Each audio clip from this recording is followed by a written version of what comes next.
Hey, what's up? I'm Matt. This is SaveState. We're just a group of guys that just like to get together and talk about, we geek out about tech and video games and 3D printing and just have fun, man. We just hang out. So I'm Matt. I'm joined by Lee, and I'm joined by Too Loud from Too Loud Tech and Corruption from Corruption Gaming. Um, how you guys doing today? I'm Doing doing great. good. Bro. Hell yeah, I like to hear it. So you guys are checking out all the stuff that's going on in the news, man. We got so much that's going on right now with everything. I mean, first right now because it's probably the hottest thing out right now is this Xbox Ally. Have you guys seen this thing? I mean, what are you thinking of it so far? What are your impressions? I mean, to me, the thing just looks insane. I can't begin to tell you how excited I am about this thing. I hope it's comfy. That's all I can say. Those grips on the side that they got me intrigued. Don't know how it's gonna work out though. We'll see how that goes. I'm just hoping that it works for everybody. And it's big. Yeah, it's big. I mean, corruption. What are you thinking? I think it certainly does look comfy. Way. Um, it's kind of like I forgot who said it, dude, but the fact that it kind of looks like a portal, like the PlayStation Portal. Yeah, Like where it's yeah, just like some split controller. With like a big screen in the middle. Like I bet it's definitely gonna look pretty. It's gonna be pretty comfy, dude. And yeah. the fact that it's gonna be rocking the Asus chip and stuff like that. I think it's gonna be a good console to have. Yeah, so you said something that's pretty cool because you mentioned the screen, right? And so this guy's got the same screen that was in the Ally X and in the original Ally, which is a 7-inch VR screen, native landscape. It's a beautiful screen. I waited to ask Too Loud because I know he has specific uh, love for the OLED screens, and I know he was a little bummed when this thing was announced without an OLED screen. So tell me what you're feeling about this one, buddy.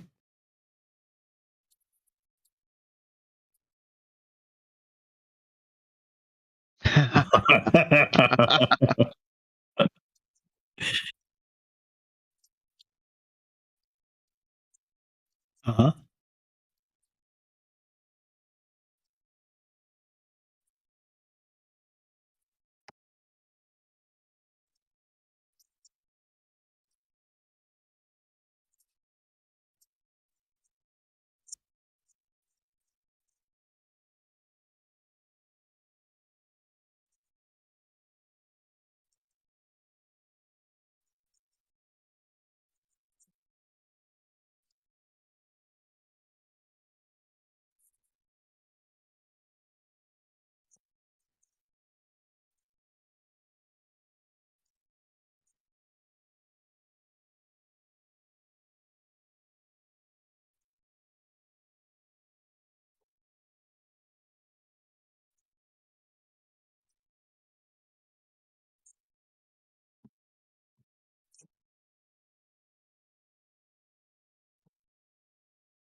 All right. You said a couple things, and we've all talked about this before. We lost corruption. He'll pop back in, but time to game for me is a big one. Okay, and so Steam and Steam OS has mastered that, right? You turn it on, and boom, within a few seconds you're ready to go. Here's the problem: I'm a Windows gamer. I've always been a Windows gamer, and there's an aspect of Windows gaming that I love, and that's being able to pick where you get games from. I'm a huge fan of Game Pass, and the reason why I'm a huge fan of Game Pass is that I get Game Pass, and there's a game that comes out, and I can try it, and if I hate it, I didn't pay for it, right? And I know you can do that to Steam to some extent, that you can buy a game, and then if you don't like it, you can return it within a certain amount of time. But I love that aspect of Game Pass, and that's just something that's huge for me. I love having GOG, and I know with the junk store and stuff like that, you can get those on the Steam Deck and stuff, but to me, it's just not the same as the native apps and having those things run that way. So that's a big plus for me. I love just getting DRM free stuff from GOG. I mean, that's a huge deal for me. So that to me, so to have that available and them to have this interface that, like you said, kind of looks like Steam, and being able to import your Steam libraries, it almost seems like Play Night, like the PC front end Play Night, where it imports all your Amazon libraries and your Steam libraries. It kind of seems like that, which I am totally 100% about. I think it's awesome. As far as you guys all know me, I'm an ergo guy. I love the ergonomics. This thing looks right up my alley. I don't care if it's big and bulky. I'm already planning on calling it Big Bertha. I've already sent Santa Claus my letter. It's on my Christmas list. I'm down. As far as the screen, I love you to death, but I don't know what you're talking about. I'm going to take this screen over that Legion Go screen every day of the week. Since the Ally, I love this screen. I love it on the Ally X. I think it's awesome. I know you guys are going to kill me for this, and then you guys have all known this. OLEDs are dope, but I don't know. It's like, to me, I'm like, yeah, they're amazing, but it's not a make or break for me with something like this device, and I'm excited. I mean, I'm not a big. I won't say that I'm huge on screens. Uh-huh. Like I'm not someone that needs a specific type of screen. But in this day and age where OLEDs are dominating the market, it's kind of scary to come in with an LCD. Like, I mean, look at corruption. Look at corruption. He's chomping at the bit because I said I like PC. Yeah, it's gonna be it's gonna be a hard sell. I mean, even with the IA Neo 3, right? There was more OLED pre-orders than LCD orders. Like it just shows people like OLED because they get that color, they get the dark blacks, Hold on, that's not even fair. That LCD IA Neo 3 was kind of meh. Yeah, but OLED still get those richer, and they get those darker colors. So like even when they're on, like you remember we were looking at the V2, the RP V2, we couldn't even tell that they were bezels because the OLED blacks were so dark, and I think that might set it back a little. I mean, there are a ton of people out there that love the ROG Ally, so it's probably not going to hurt them either way. But you're gonna have those people that just love them OLEDs, and they're gonna be like, why? Just why did you guys do this? What do you think of corruption? Go ahead, let me have I'm it. on OLED. I'm an OLED sip at this point, dude. Like I think, like kind of like going based off what Zill's going it was talking about is that absolutely, dude. Like I think OLEDs are unmatched, dude. Like yeah, I just recently got another Switch OLED, dude, and like playing at night, dude. Like next to my girl, dude, like. It's say like when I turn on the Switch or something, dude, and like that Nintendo logo comes out, like the rest is pure black, to where only like the logo kind of like like kind of glows. All this the saturation, everything, to like, and I don't know, to like I will say that the Ally X did not wowed me like with the screen, dude. Like I felt like I would complain about the screen so much, and so yeah, dude, like. I'm gonna call you out. The I'm gonna call you out Xbox. because I seem to remember the Ally X being your wife's main for like half a year or something like that. So Yeah, I'm gonna call you yeah, out. yeah. Oh, Okay, okay. so I just remember. and So she she would got good always taste. She got yeah, good so taste she in would always handhelds. Just complain to me though. uh, Playing Red Dead Redemption 2, like my wife would play Red Dead Redemption 2, and she said like when she would take it to work, because Red Dead Redemption 2 has like a bunch of like very dark scenes. She said, for Grand Theft Auto 5, like it's perfect because a lot of Grand Theft Auto 5 is kind of like like it's sunny out and like there's a bunch of light in Grand Theft Auto 5. It was the complete opposite in Red Dead Redemption 2, like a bunch of like very darks. Like so when she's playing like say on her lunch, she said she couldn't see jack shit. I then went into like the panel settings to try to like to increase the brightness, to uh, increase the contracts, just to kind of get like some of that more image like in sunlight, and it did not suffice, dude. So like I think an Ally X with an OLED panel would be absolutely like god tier, dude. But at the moment, dude, I'm not too fond of it. Like I can't see myself getting one, to be honest. listen, People I'm are gonna gonna be love it. clear. Just because you guys got crappy taste doesn't mean I love you any less. I'm just putting that out there. So, You're very and on that, Yeah, no. Sorry, maybe I you can't do hear you. a bunch of Okay. your gaming indoor, bro. Maybe you do Oh a my bunch of your god, I gaming do, indoor, I dude. do, I do. I'm a Yeah, nerd, you man. And think what the am I going guy outside for? Yeah, I'm a nerd No, for. you What am I think going yeah. you outside? think you think the guy with the worst eyesight in here would want OLED so that he could see his games. Dude, So while you're a we're total simp, dude. oh my god, before we move on. Okay.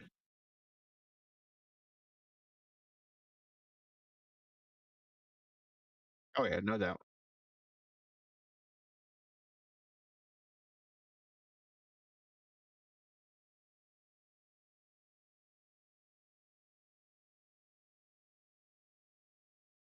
Not me. Uh-huh.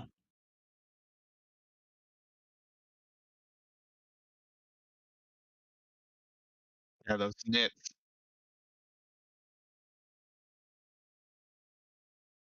I don't see it. I don't see it. I think it's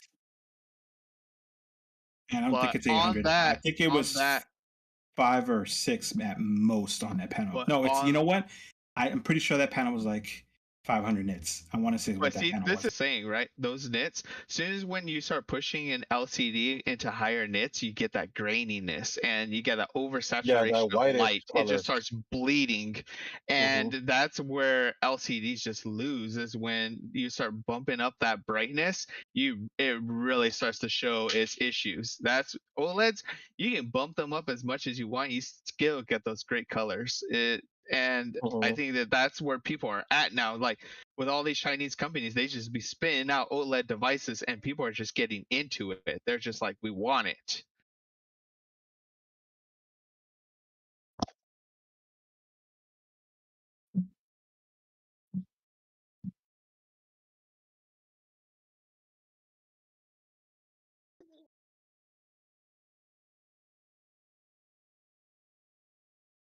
Yep.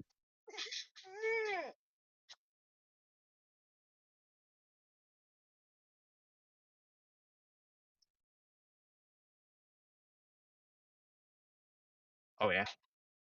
Yeah.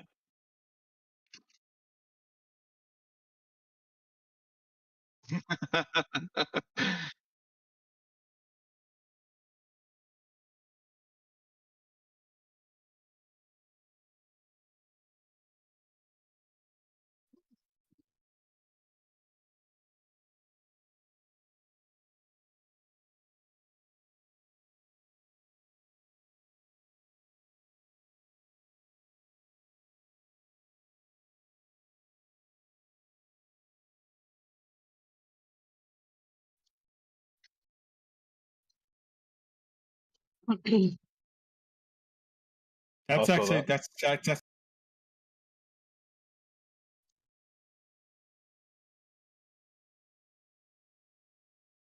uh-huh.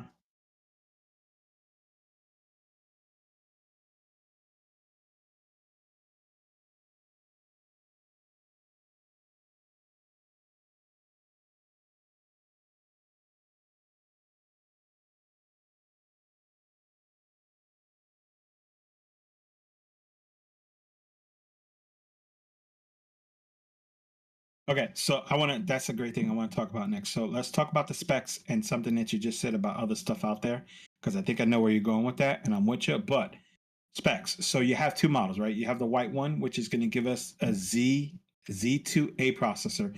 So from my understanding for that, and Lee is probably.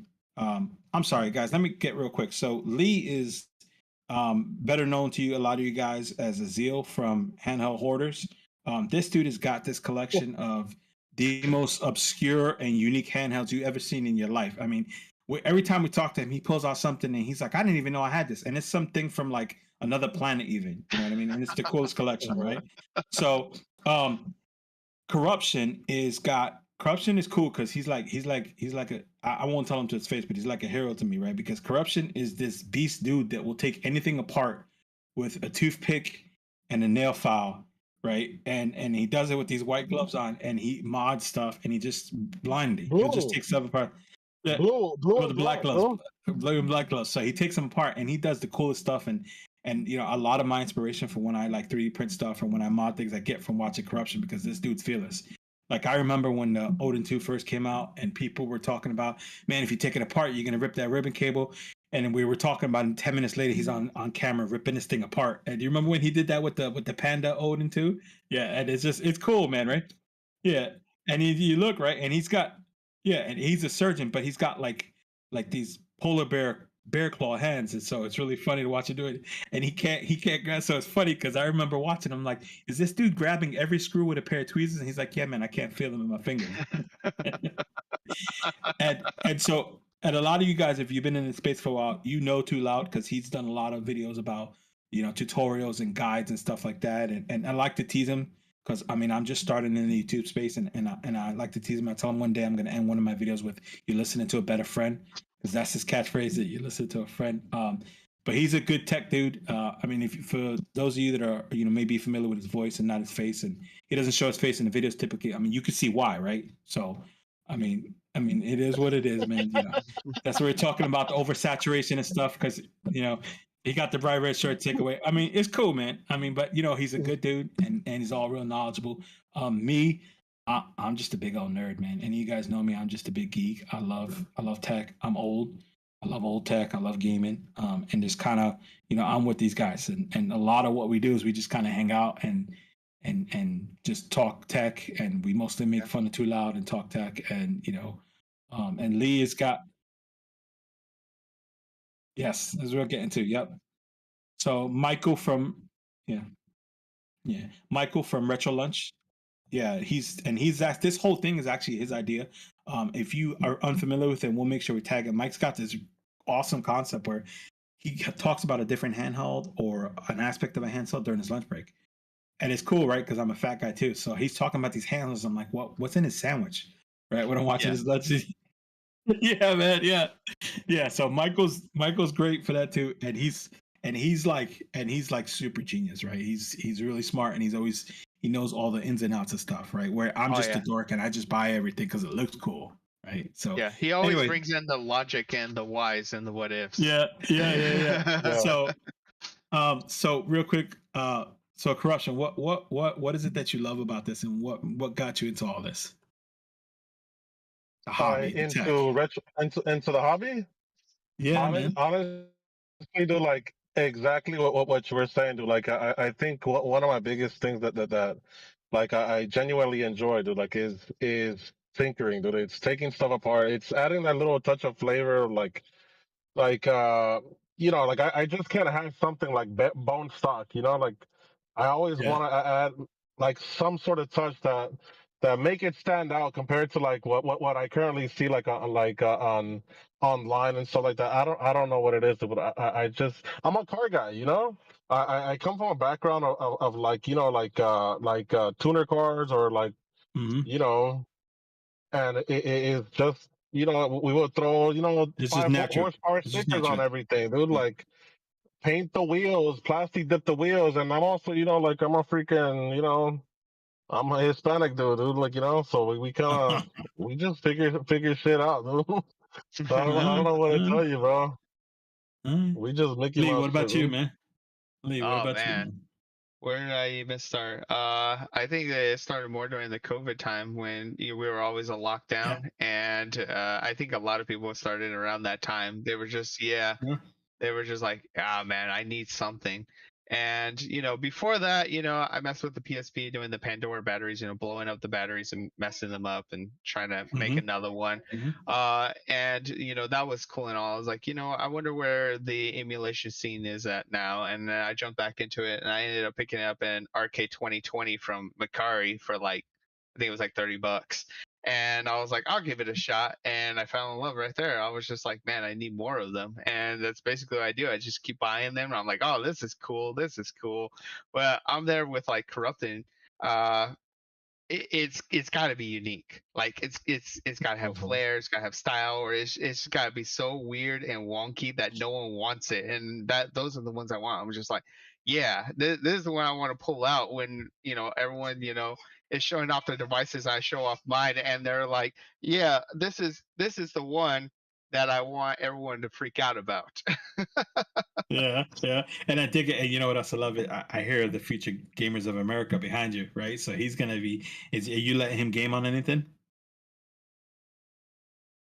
Not at the moment. He is Ah, man, get that kid. upset. You know they make little tiny size Xbox controllers. I'm just saying. So, Tula, Mhm. what about you, man?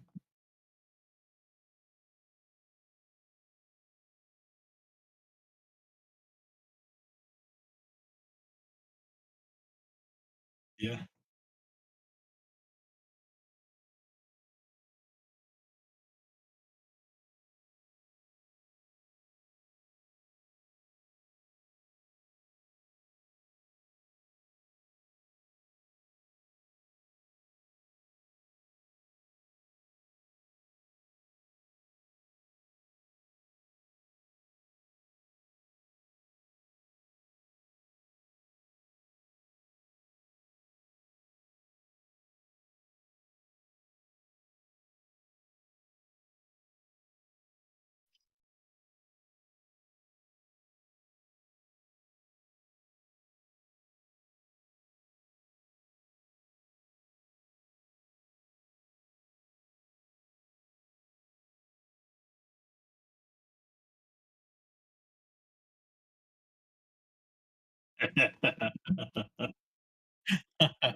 Oh my gosh.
Oh my gosh.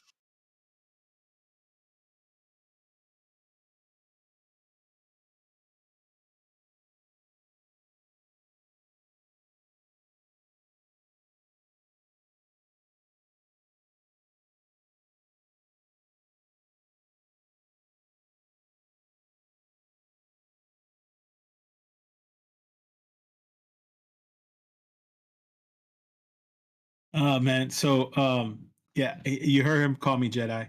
It's not because I'm awesome. I'm new to the YouTube space. My name is Matt, and I started a channel called Digital Jedi Gaming, where I focus on the same thing. I love retro handhelds. I love to tinker. I love 3D printing, and just like Corruption and Lee and Tula, I can't leave well enough alone. I just have to play with everything. And same thing. I am old, right? So I'm 50.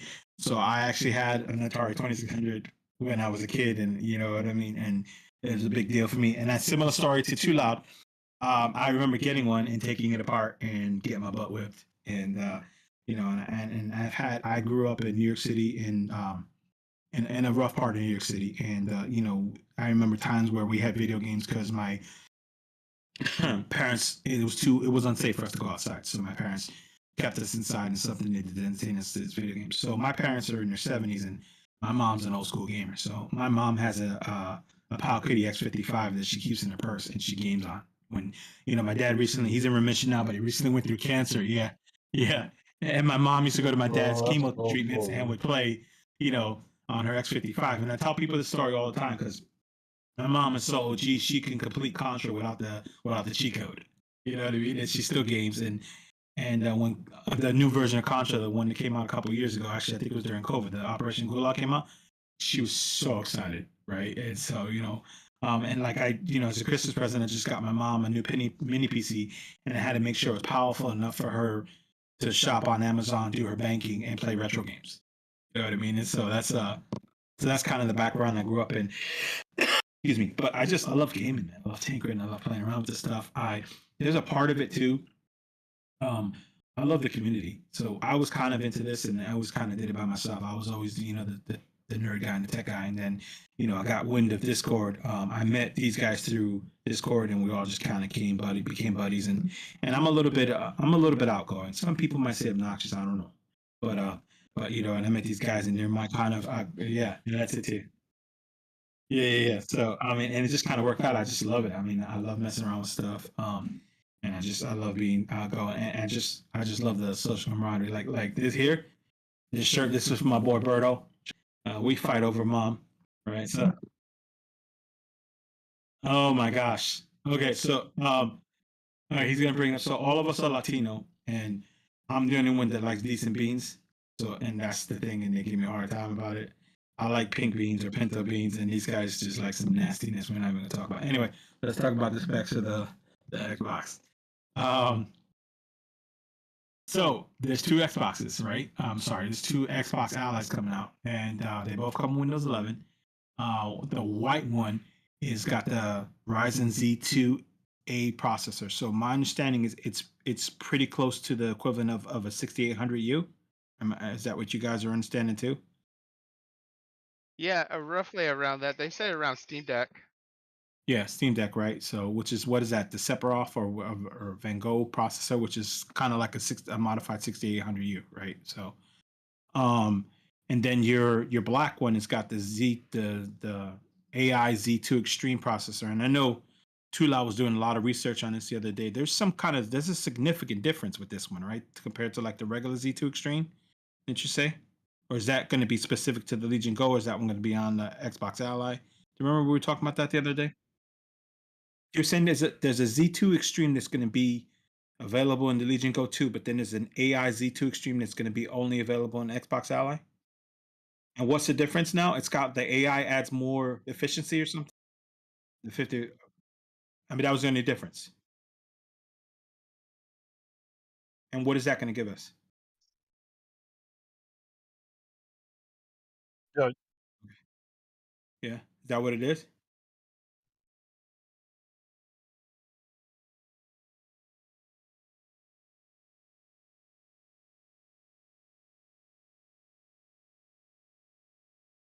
Well, kind of feel like you're saying that you're that. I don't know. I mean, yeah, I mean, in terms of AI, usually it's frame generation. So Hmm. that's usually where the big standpoint comes into. Um, I mean, it could do other stuff like the ROG slide is doing. It might auto transcribe or change languages, or might be able to do things like that for you. But usually, I mean, what does AI mean in a chip? Not very much. It just means that it can do some fancy stuff in the back end to make things run more seamless. It can control your threads and your cores, so maybe be able to give you better efficiency and optimization. So that's Okay. a plus on it. All right. So, I mean, it kind of sounds like that. I mean, especially what Tula was saying. So, if I understand right, Tula saying that the Rogue Xbox Ally X is going to be better than the Legion Go 2. It sounds like that's what he just said. Okay, cool. We're moving on. So it's going to have 24 gigs of RAM. Yeah, baby. Yeah, I'll walk you into that one. So the white Xbox Ally is going to have a 512 hard drive built in. It's a 2280, so you're going to be able to upgrade to whatever you want, which is great because the original Ally had a 2230, which you kind of limited to you to 2 gigs. The black one is going to have a terabyte, which is awesome. They're both going to have a 7-inch 1080 16 by 9, so it's going to be 500 nits. It is 500 nits with 120 hertz refresh rate. The other big difference between the two is going to be the battery. So your Ally is going to have the 60 watt hour, and the Ally X is going to have the 80 watt hour. So I had the Ally X, and it was kind of clutch. It's not like life shattering when people are like, oh, 80-hour battery. It gave me about another hour, which is still pretty a huge deal, I think, with PC handhelds. But I mean, it's significant. It does add like another 45 grams to weight. But when we talking PC handhelds, does that really matter to you guys? You know how much heavier it is, because they're all heavy. There's no such thing as a light one, right? Yeah, I mean, sometimes it helps when you're playing in bed and you have the handheld over your face. I mean, I've had these things run into my face a few times, and the Yeah, few extra yeah, less grams does make it hurt a little less. But right. they all pretty much hurt when they hit you in the face. But Uh, you know, it's not gonna matter. Most of these people aren't gonna play them in bed, like people that they're gonna play in their living room. They're gonna play it on their free time or anything like that. I mean, yeah, I do too. okay. But there's gonna be those people that they have the crazy lives, and the time that they have free is while they're in bed playing. So it puts a little weight on those hands, and it can give you some of that get your hands a little tired, and then you're like, oh man, I gotta set it Yeah, down man. for a minute because it's heavy. But people aren't gonna complain about it, because you know what most people complain about more than the weight? They complain about battery life. Like, I think battery life is just bigger priority for I get people that. than weight. I think that if they could just carry around a backpack with like a 100K battery in there, and they could just run their device like all day, they probably would. They'd just be like, hey, you know what, why not? I mean, most people carry around battery banks so that they can charge their devices whilst they're I commuting do. back and forth. Yeah, Yeah, I so do. On trips, I do. so so it's like you're carrying the extra weight anyways. It's there, so you might as well have it inside the device. So I mean, and the white one, it is lighter and it's got 50K battery, Uh, but they are coming in with half the power on the CPU. They also are coming in at lower TDPs. So max TDP that's a is good point. 20 watts, and then the Uh-huh. lowest I think was 6. Hmm. So I mean, that's probably going to be your retro player right there. Like, if you're not going to be playing AAA games and Yeah, you're not worried about that stuff, and you're like, hey, I'm just going to throw RetroArch on it, and I'm going to be playing GBA, Super Nintendo, whatever, that's probably the device that you want to go with, because you could just drop it down to 6 TDP, even with 50 watt hour battery. That should give you a decent amount of time. I wouldn't be able to do the math and figure out exact time, but I'm sure you're going to get a decent amount of time to sit there and play before you have to charge. I love that. I love that because I mean, like me, and my Steam collection. I think there's like I got like 600 or 700 games, and probably 500 of them, or maybe more, are indies. And so, like, that's a great point that you call out there. That smaller, weaker one, you have a 6 watt TDP with only 16 gigs of RAM on a weaker processor. You're gonna last longer. You're gonna be able to game longer. So, I mean, and I know Too Loud is the same way. He does a lot of indie stuff. I'm huge into Metroidvanias. Most of those are indies, so I kind of dig that. So that's a really great call. I do that. I did skip over one point. The RAM. So the white one's going to have 16 gigs of DDR5 at 6400 hertz, and the black one's going to have the Ally X 24 gigs DDR5 at 8000 hertz. You guys are the smart ones. I'm the good looking ones. What's going to be the significance for us as a regular consumer with the difference in the speed of the RAM? Are we going to notice it?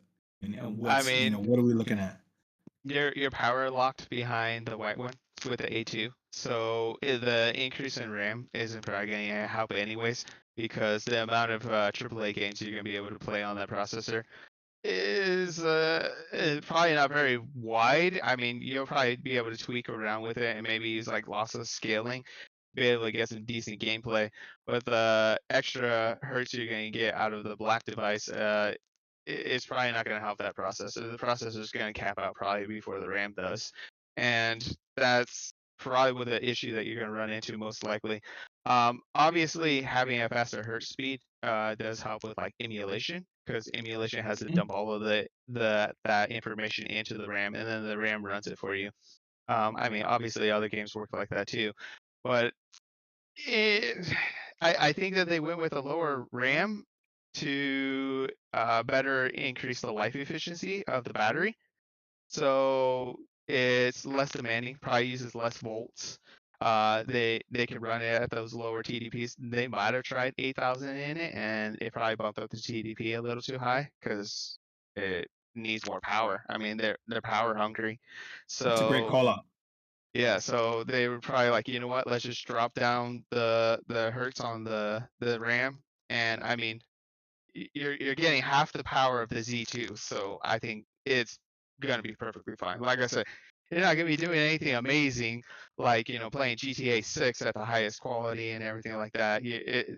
That's not gonna happen on the A2. But I mean, from what the Steam Deck can kind of do, it's probably in the same boat you're gonna be in. You're gonna have to do a lot of tinkering. You're gonna have to mess around with it a little bit to be able to play AAA games that you want to play, and they're probably going to be playing on a mixed set of settings, probably like low mediums. You might be able to get a few highs in there, but that's it. I really think that this device is going to be more set around, the indie area and emulation really, and then the big boy is going to be the one for your AAA games. Dig it. I dig it.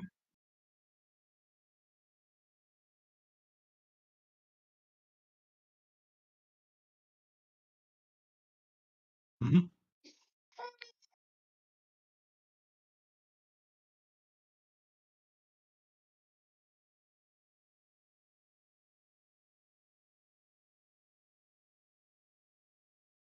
Oh yeah, I didn't know Oh, that. yeah, I didn't catch that either. Yeah. Yeah. That's odd because, well, I get no, because the Z1E doesn't have Thunderbolt, right? Does it have Thunderbolt 4? I know it had USB 3 and then the OcuLink. Yeah. Oh, that's a good call out. Yeah. Yep. The So other that's thing interesting. that the main thing that irks me about this is that they locked the best specs behind black and then the weaker specs are white. Obviously, I know it's from a consumer perspective. It's easier for a customer to walk into a Best Buy and be like, black's more powerful, white's not powerful, and it's easy to just grab one and go. And I know that that's how they kind of set it up, so it's easier to just snatch off the shelves. But I just want to pick the color I want.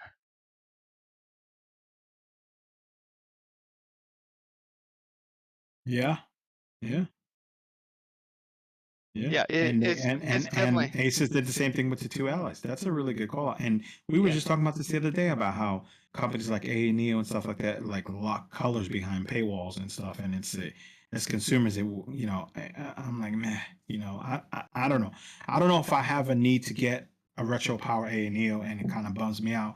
Like I kind of want a DMG, but I don't need that 24 gig version for me to play Game Boy on, and I want it to kind of look like that. So that's a really good call out there, and good point. Yeah, I mean, obviously, this is the big brain company, right? Because like Microsoft's behind all of this, and you got Asus obviously it's also a really big company. So they're thinking of it from a consumer perspective. They're like, we don't want, a black model that has a low end and high end, and then they're going in and they're just grabbing the first one that they see.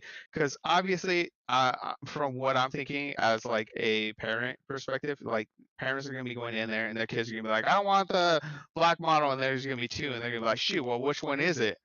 And they're just going to grab one, and it might be a mistake. So I think they're trying to just reduce that issue of, hey, which one does which? So now you just know white's the weakest, black's the strongest, and so you can just run in, you see the color, you grab it, and you're out. So I understand it from that perspective of like a consumer perspective where they're just like, we want it to be easy, simplified, a simplified setup. Yeah, but I mean, if you guys are gonna do that, then at least have a faceplate interchangeable, so that you could just sell different colors, and you could just change the color of the faceplate. Like that would be great. But no, they're just like, no, this is the color you get, whether you like it or not. Before we get too far away, I want to move on. I want to talk about the big boy for the week, the Switch 2. You guys, I know you guys have them, and what's your thoughts? I've probably not put as much time into the Switch 2 as I know for a fact that Too Loud has. I have some kids. My little guy is 11, and I'm a little bit afraid of him. So we got the Switch 2, and he immediately installed Splatoon on it and kicked me out of his room. So I've gotten to play with it a little bit. I'm very impressed with it. It's very cool. The screen is huge. I know people said it's uncomfortable. I got this really cool case off of Amazon. It's called the Super Case, I think it was, right? I love it. It's very cool because it protects it. It fits into the dock with it. And what I really love, which I hated about all the other Switch cases, is that you can keep you see that? You can actually pull that down and then pull the Joy-Cons off. So it protects it and it's still usable. Yeah. And it's like $25. I mean, and it comes in a bunch of different colors. My son's favorite color is green, so we had to get green, but there's a red, there's a blue.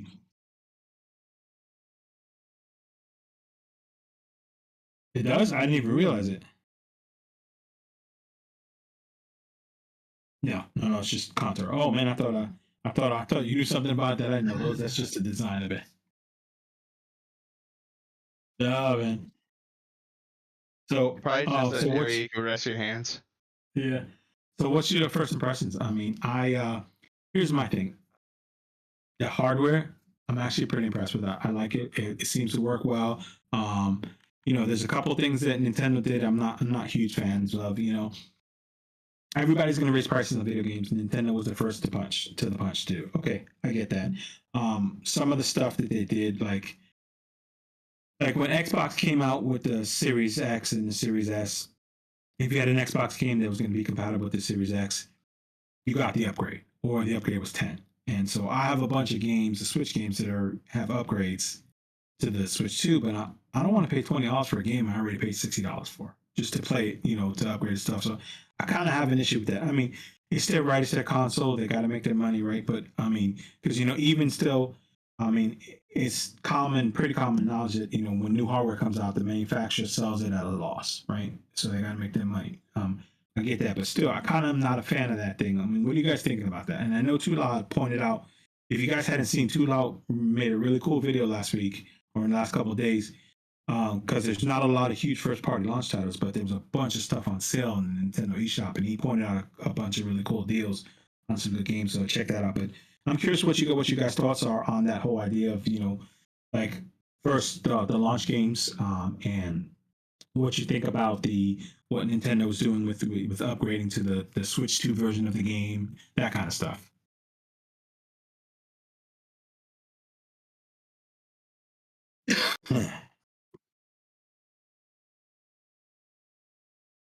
Oh yeah. Well, when it comes to the launch games, it wasn't enough for me to pick up a Switch 2, and I decided to opt out of buying the Switch 2. I mean, everyone likes playing Mario Kart. I guess it's just an easy pick up and go game.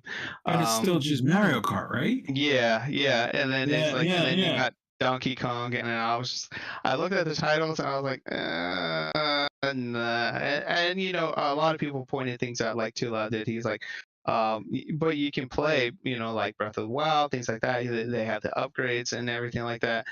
And I just thought about playing these games again, and I was like, nah, I'm okay.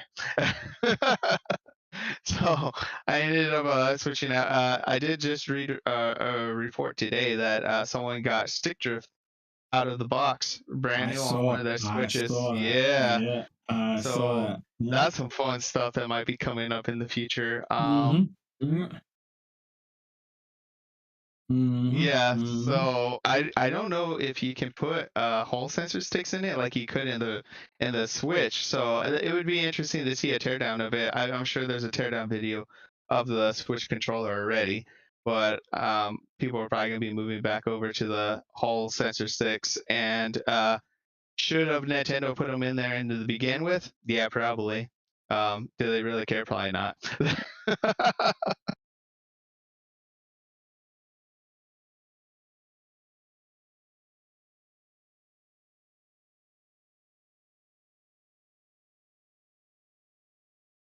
Right.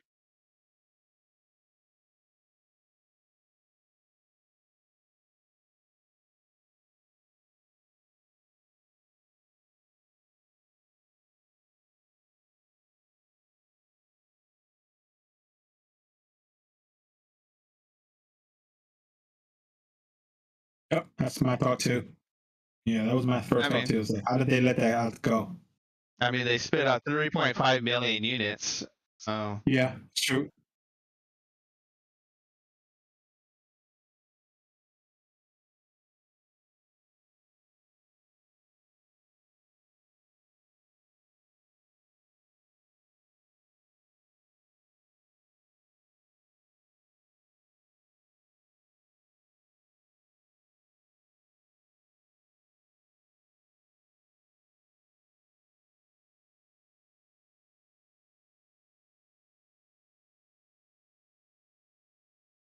Mhm.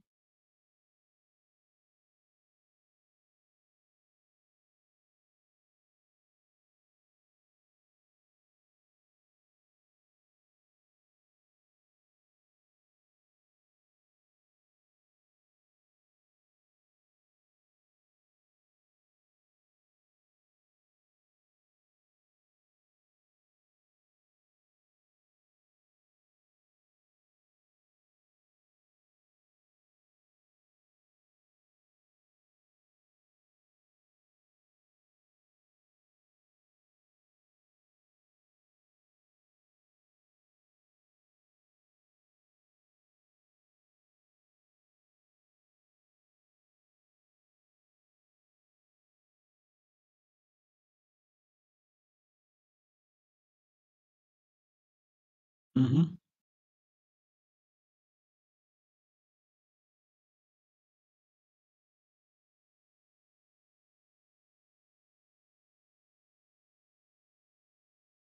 Oh my gosh! So funny you're saying that. Other than my Switch 2, I have 3 other handhelds on my desk here, and they're all OLED. But I mean, yeah, go figure. Yeah.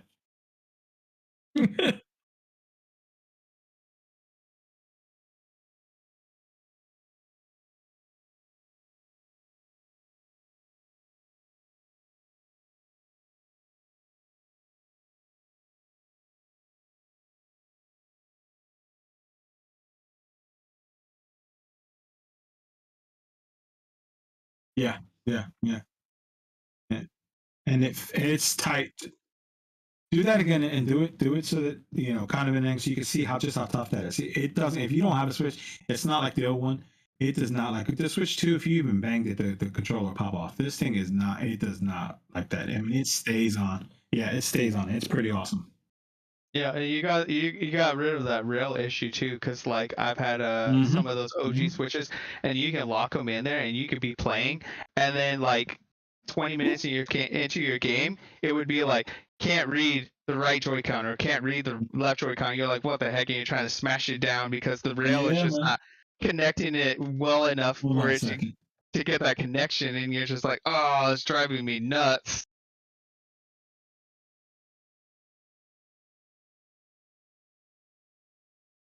Yeah,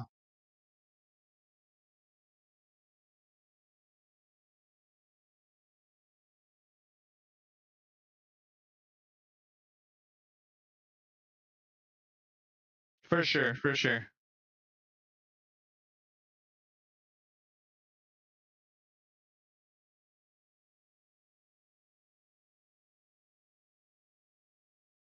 Yeah. Day 1 switch. Day 1 switch. It just yeah. Yeah, it just and granted, this is like day one. This thing is 7 or 8 years old. I mean, this is the day we got it, so it's there. It kicks in.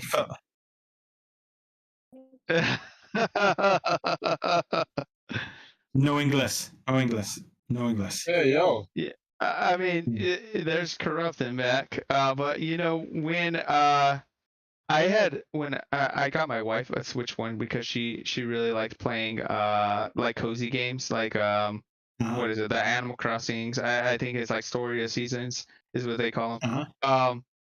And like within like 2 months of her playing, like the right Joy-Con just started like losing connection. It was just like, can't read Joy-Con, please reconnect, and it used to drive her nuts. And Well, this so is I like had my to, 6th or 7th pair of Joy-Cons on this thing. yeah, Easy. so I Easy. had to go Oh, in dear. and I had to take out the rails, and which is not easy, mind you. One is easy. The other one, it's got the connection, but then the ribbon cable goes like all the way across the switch, and you're just like, holy smoke! So you gotta take out both rails. You gotta get the ribbon cables on, and you put in the new ones. And then I had to go, and they have like the plastic locks. I ended up getting the metal locks so that you can put it in and they don't like wear out over time. It helped a little, but the rails are they still have issues. Like every now and then, she just moves it in the right position where it just loses connection, and she's like, I don't know what to do without this. So I was so happy to see they got rid of that and they went with the magnet locks. Like, oh man, it's probably gonna last way longer, and that's one part that I saw that was really great about the Switch 2. Got me a little bit about thinking about buying one, but I still hard passed on it. Yeah. So what you missed, corruption, is that Too Loud did say that the Rogue Xbox Ally was better than the Legion Go 2.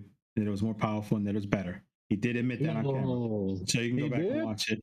Yeah. So before we get too deep into that, let's talk about the what's your thoughts on the Switch 2, man? I know you're waiting to get your hands on one, but what are you looking forward to the most?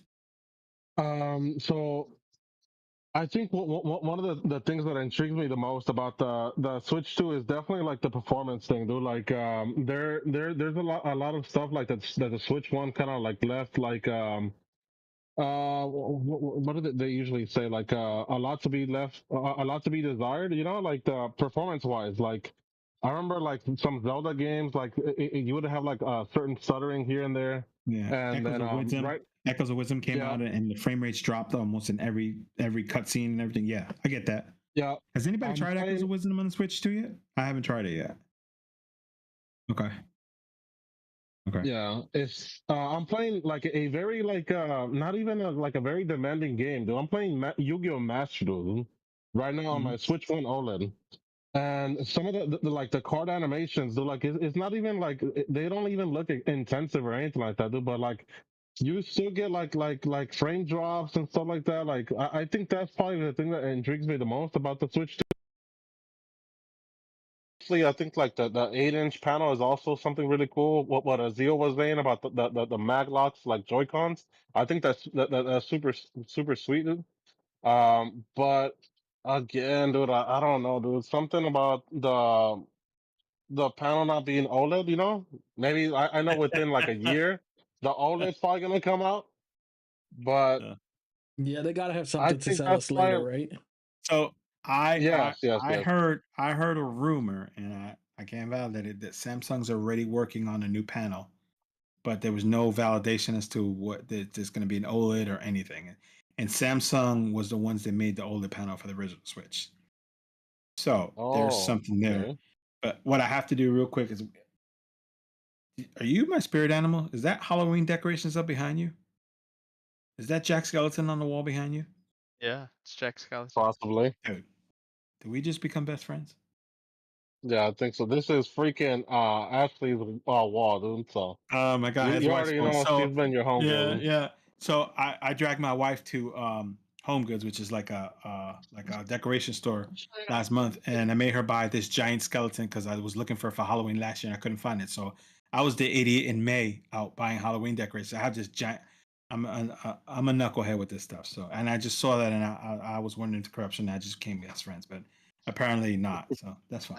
No, bro, we're not friends. You Bro. became best friends by proxy. Yeah. Oh, what do you guys want to talk about Actually, next? You want to talk about this RG slide, because this thing looks awesome. What I do want to And talk I'm really about excited about is kind of a horrible moment. So my producer just sent me a text message and told me that I was muted on stream the entire time. Up until right now. Yeah, they could hear you perfect, but I was muted the entirety. So I believe that I got that corrected. Also, so every time you spoke, that you they couldn't hear you. Whatever, dude. I know you're gonna say some Oh slick my stuff, gosh! dude. No. I'm just no. Yeah, no. So, Every time I wow, spoke, it couldn't hear me. You'd see my box light up, but you couldn't hear me speaking. Also, too, so I used the Elgato Wave 3 microphone, and my microphone actually I could bring in all of the audio from my computer onto this microphone. And because that's the way that it was set up through stream audio, it was giving us a slight echo. So this whole time when I'm like always looking away, it's because I'm sitting here trying to figure out all this stuff. And so I believe that I got it all corrected. I literally just tested it out on my iPad to make sure I muted out on my mic and I listened. So everything's clear now, everything's good. But I did want to share that like the first however long 40 minutes I was completely silent, bro. That's all right. I'm vigilant. I took notes. Yeah. That's why we're doing test runs. Too loud tech. Yes, I'm in this business. Yes, Jedi's the best looking one in the group. Yes, I enjoy Pink Bean's the best. You know what? How do we yes, kick the Ally X is the best. Yes. Yeah. Yes, the 7-inch screen is because I didn't see amazing. you write anything, dude. Were you writing that with your toes? Like, we don't want to get into the topic, okay? All right. I do secretly prefer Asus products over Lenovo products. Oh no! Oh man! I think that was it. All right. So for those who watch this, what's up, Daddy? Very quick, bro. I just wanted to come back to let you guys know that my phone freaking died, dude. From my first absence, dude. I was coming back from work, and right now I'm gonna head out to dinner, you guys. I'm gonna let you guys have your fun. I enjoyed coming in, dude. I'll definitely sign me up for the next one, dude. But yeah, dude. For the next one, you're not gonna have a Lenovo phone, right? You're not gonna have. I'm not gonna have a Lenovo phone. 20 watt hour. Yeah. Okay. Fair enough. Yeah. All right. I'll catch you guys later. Here anymore. Take it easy, buddy. Later, easy, Daddy. Enjoy, bro. So, anyways, I want to correct a few things that Jedi said. I am Team Lenovo. We're moving on. Let's talk about the RG slide. I do enjoy Lenovo products. I am looking forward to the Ally X. This is just a quick recap. I am looking forward to the Ally X. The operating system is the most appealing part of the console to me. I do think that it's a butterface. She's pretty ugly, but probably comfortable. I think that there was a missed opportunity on Xbox's behalf with not naming one the ROG Ally X and the other one the ROG Ally S. I do like OLEDs. I am an OLED snob. I think that we could have got an OLED, but I understand, maybe they're trying to meet a certain price, and maybe that's why they cut back on the OLED on this one. But All right, enough. We can move on to the next one. So, And guys, actually, we just before we got a move on, surprise hold pop up. Let me up. say something so real quick. Hey, real hold quick, on, How hold you on. start So a let me live tell. stream without me, bro? Javi, That's crazy. so you know we are live right now. So what we got is we got kind of an open Yeah, I know. forum, and it's a bunch of guys just doing this stuff. So all of our buddies are gonna jump in and talk. This is Javi from Mr. Play Retro himself. A lot of you guys, I'm sure you know him. A lot of us got into this by watching his videos. He's another one that doesn't put his face on camera because he's not a real good looking dude. So bear with him on that. But he's a really talented dude and he's really smart. He's just not real good looking. So if he turns his camera on, please don't leave the stream. All right, we still love him. That's a secret why I'm always, a faceless faceless channel. YouTuber, yeah. Yeah, it's his channel. Javi, how you doing, man? If you saw my face, bro, I lose like 95% of my subscribers. You feel Oh me? my gosh, Hey, Javi, how you man. doing, man? I'm good. How are you guys? Doing All right, well. so catch up to speed. Tell us what you're thinking about the Xbox Ally. Okay, I think the software is exciting. I think Uh it's huh. it's good to have competition with Steam OS. I think Steam, Valve, just in general, like making waves. Mm-hmm. With everything they're doing on that platform, moving Steam OS to not just the Steam Deck. That's awesome. That's super awesome. And being able to put Steam OS on basically anything, even like a laptop or something, is gonna be crazy, super crazy. So I think Microsoft is kind of positioning themselves to kind of combat that, because I know a lot of people are going to move to Steam OS just for performance reasons, and Mm-hmm. having a console experience and all that. That's freaking. It's just good.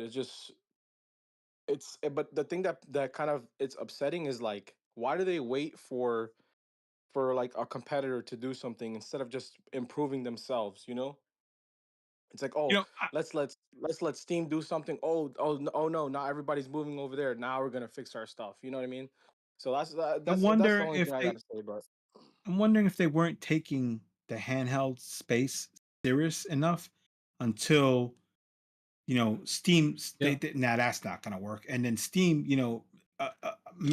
some people don't notice, but Steam is not a publicly traded company, or Valve is not a publicly traded company, so they're privately yeah, owned. So the benefit is that they get to make their own decisions and do stuff that's off the cuff, that's something that's different. But the other part to that is they don't have shareholders to report to. So a lot of big companies have shareholders, and they're like, "Now we want our money yesterday." So Valve can let stuff bake, and what they've done here, like to your point, it's incredible. I mean, now they release SteamOS for other things, for other devices. You have Bazite, which is mimicking SteamOS, which is already on laptops and many PCs. I mean, it's pretty amazing. So I think you're right in that Microsoft saw what Valve has done with SteamOS, and it's like, oh wow, we got to get part of this. But they weren't prepared. You guys all watched what the Fox did when he pointed it out, and he kind of said, I'm going to fix this, and he sat there on a live stream and came out with a UI that was better than anything that Microsoft had, right? And then now, so I mean, I think Javi hit it right on the nose. That's definitely a good point to it. That being said, still prefer Microsoft because of my style of gaming, and I dig it, man. So are you yeah. getting one, Javi? I'm looking at the Legion Go S, one of Oh my those. gosh, this guy, another Yeah, I like the Lenovo I guy. like the form factor, This and Steam, Lenovo I want guy. it with bro. SteamOS Oh right out of the box. man. I don't want to have to install it. Oh I, my I'm gosh, a, I'm a, yo, my look, gosh. look, look, look, guys. Hey, before you, Excuse me. before you, before you clown me, I'm a guy, bro. Like, honestly, I love console. I love the console experience. I love just turning it Hmm. on and just Hmm. you navigating with the controller, hitting a Uh couple huh. buttons, getting right into the game, and just playing. I don't want to do extra stuff on the on the console. Like, that to me is like way, way, way, way, way like secondary. Like, it's not important to me. So I have a To question me, for this you. is the whole game experience. Do you not think that the Xbox Ally is going to offer that? The Xbox Ally, yes, it will. It will, to a certain degree. But I think they're both like in a position that they're both really early. So Uh-huh. I think it's going to be some sort of race to see who gets better faster. Steam kind of had their, they've had it, Steam OS out for a little while, so Three they've years kind now. of gone a 3 long years. way. Yeah. Yeah. Yeah, on the Steam Deck, but now porting it to other devices is going to be a little bit challenging with different specifications and different devices, different chipsets and stuff they have to account for and stuff. So we're going to see how all that turns out. And then the same thing with Windows. I think at first it's just going to be those two Xbox handhelds, but I'm pretty sure they're going to try to do the same thing where they can have an OS anybody can install. And it's going to be hard to compete with Valve if SteamOS is free, right? Windows has always been paid, period. Yeah, So yeah. we're going to have to That's a see how really that. good point. That's a really good point Yeah. because we were talking about them releasing the Windows OS for other devices. Windows has always been paid, so if they do have a build of that amazing Windows, OS for the handhelds, and it comes available to other devices, are we going to have to pay for that, or is that going to be an add-on for an already existing x86 that's got Windows on it? That's a really good point. I do dig that question. I really I mean, wonder if they actually separate it, because yeah, I think it's if they're separated because what I think is yeah, like it's just gonna be an update. It is gonna be a setting that you would turn on. Especially I hope on so. I hope so. pre-existing Yeah. handhelds, right? Like they would shoot Hmm. themselves in the foot, kind of, right? Like trying to sell everybody keys that already have Windows installed on their devices. Hmm. Yeah. I think if you already have Windows on your device and it's the most current, unless they're saying like, hey, this is gonna be a Windows 12 feature, right? And then now that's a way to get us to upgrade. If it's part of Windows 11, you get the whole Windows 11 experience, right? Um, I agree. and Yeah. I think it would be really wise of them to be able to implement it across all of their space because I for one, right, like my Windows gaming tower, I would love that OS on there, dude. Like that's my yeah. main use of that tower, bro. If I can use it as just a sole gaming station, I would be perfectly fine with that. And being able to navigate through the menus with my controller, even though I do use mouse and keyboard a lot, but if I do decide like, hey, I want to pick up my Xbox controller, like being able to put in my pin and everything with the Xbox controller, navigate the virtual keyboard with my Xbox controller, like that would be amazing. Also, freeing up some of those resources that are running in the background, like that would be great, Mhm. dude. So I think, yeah, I think, I mean, Javi has a good point there, though, right? Because, but I will say also, right? Like, think about this. So I don't know if you guys remember a while back, Ioneo, I think it was going to release a device with SteamOS, and SteamOS sent them a cease and desist and told them like, "Hey, you guys don't have our permission to run SteamOS on your Yeah. Yeah. product." Yeah. So you still have to go through a licensing with Steam as a manufacturer to get Steam on your Hmm. device. As far as us end users, right? Like they made it accessible for us to go ahead and download it. I got it running on my Legion Go right now. Um, but I think like there may so with licensing, I would assume comes fees or costs for manufacturers Yeah. because it's also Steam taking on saying like, hey, well, we'll make sure that all the drivers for your device are up to date, right? Like your screen's gonna work properly. If it's 165 hertz, you'll be able to turn that on. If it's VRR, it'll be running correctly. If it's like whatever, like if you have extra buttons on the back, that you'll be able to Hmm. map those in the software. Yep. So I think with that, right, the manufacturer's still gonna take on a cost from Valve, right? So on one end we'll have the end user who could just download it onto their Windows device, but on the manufacturing end, I think they're still going to pay a licensing cost. Um, so Oh I yeah, don't they know. don't want you making money off of their product and advertising that you use it like Steam. I mean, if you brought out a device and it's like, hey, here's the Ioneo whatever, and it's running Steam OS, Valve's gonna have a problem with that. But they're gonna make it free to download for just regular consumers because they're not making a profit off of it. They're just tinkering with it. So Valve really can't turn around and go to all of their consumers and go, hey, you need to buy this stuff. But on the other note of Windows always being paid, the I agree with it partially, but we got to remember that the the Xbox team is separate from the Windows team. So even though it is using Windows, the Xbox team is the one that are designing the front end. So does it technically fall under Windows or does it fall under console software? Because all Xboxes have console software, and at some point they probably run some form of their code from Windows or something like that in the back end. And you never had to pay for that, right? It just comes when you get an Xbox, it's got its OS. So now I'm wondering, will you be able to get an OS and then to unlock the Windows side, you got to pay. Yeah, I get So that. I get that. yeah, That's you All might good you might questions. get a I mean, handheld with a yeah, you might get a yeah. handheld with the front end, but if you want to tinker with the back end and the Windows side, it's like, hey, this is the price you gotta pay. yeah, those are Could see definitely that all good being questions. 100%. Yeah, 100%. And Let's then again, let's and that get your point on that, and then let's transition into the next topic from there. I'm ready.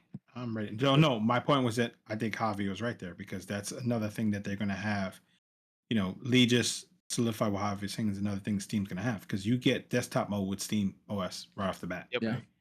And a lot of people use that. There's people that actually use Steam Decks as their desktop. So, I mean, it's a good thing. But, I mean, time's going to tell and price is going to tell also. Let's not forget the cost, right? Yeah. I want to say one last thing. I think that the real Xbox handheld is going to be much more exciting than the ROG Xbox. I'm excited about that too. In my And personal opinion, I I think the agree. one that I got agree. delayed, I agree. that's the fire one that we I should agree. see. If Yeah. they do it right, if they pull If a they If they do it do PS right, it right. Portal, yeah, if they pull a PS Portal, man, no dice. I think they already know better. And on top of that, dude, come on. Xbox has the biggest leverage over Sony, and that's the fact that they are the most widely used operating system in the world, bro.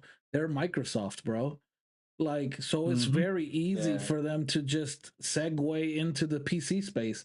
Like, hey, you guys want the best handheld? Here's Xbox made by Microsoft, and Sony doesn't have that. Sony, that doesn't exist for them, right? Like, the funny thing yeah, is when you Very think true. about this, right? Like, you're gonna play an Xbox handheld, and you could literally play God of War on there, dude. You could play yeah, freaking Uncharted, Horizon Zero Dawn. Like, that has to kill Sony, dude. Like, yep. think about it, right? Like, Sony can't, they can't say that. You can't grab a PS These are Portal franchises that and Sony wanted to keep for themselves. And yeah, look now. and they Yeah. thought they were safe They bringing thought them they- over to PC. Like, hey guys, you're taking a wild gamble because remember, who's the owner? Who's the big daddy? Yeah. Yeah. And that's the thing. So, They moved that onto a handheld and it's over. Over, dude. yep. So, I, all right. do you guys wait? One last question, actually, because I thought of this now. So, yeah. do you guys think Yeah, this is yeah. gonna limit Sony's wanting to share their games onto PC? I do. So, do you because think, do you think they're making enough money on PC from their game titles to be like, okay, we're just gonna have to accept this for what it is? I don't know. So that brings up another good topic. So, Sony had some PC launches that were really rough. And then didn't they have a launch this past year? Was it God of War where they required you to have a PlayStation account in order to even play the game on PC or something?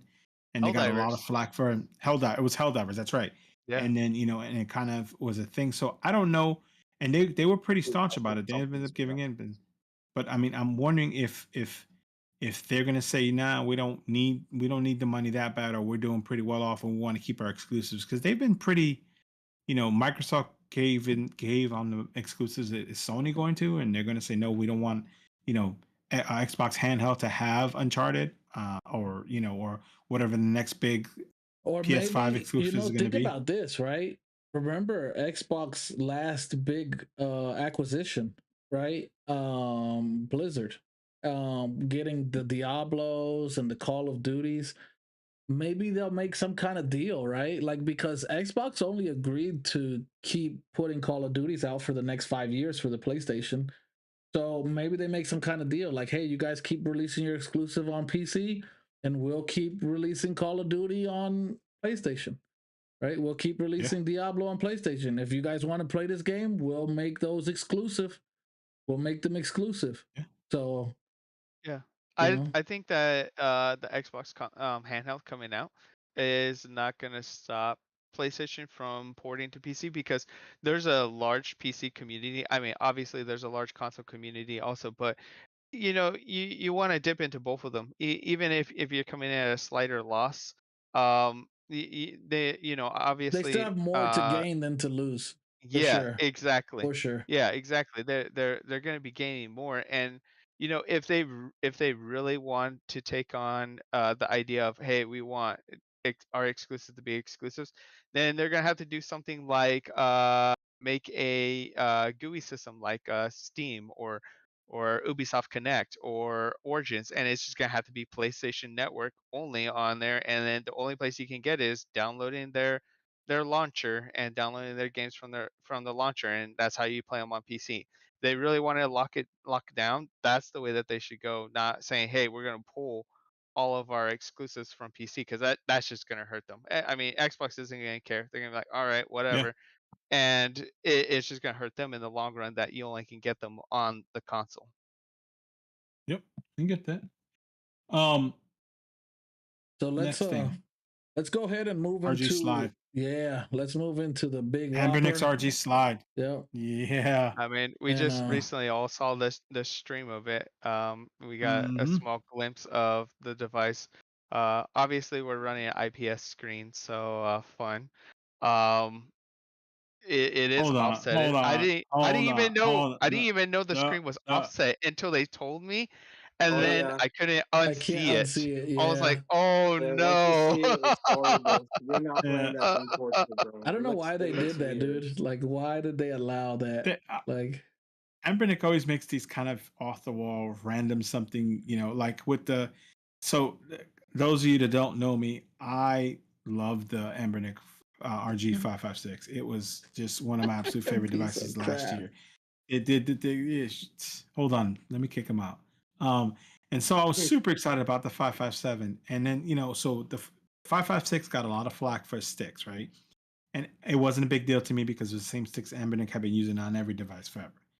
So then they came out with the 46H that had these awesome sticks that were perfect for the 557. They were tall, they were a little bit big, but for a handheld that big, they would have been great.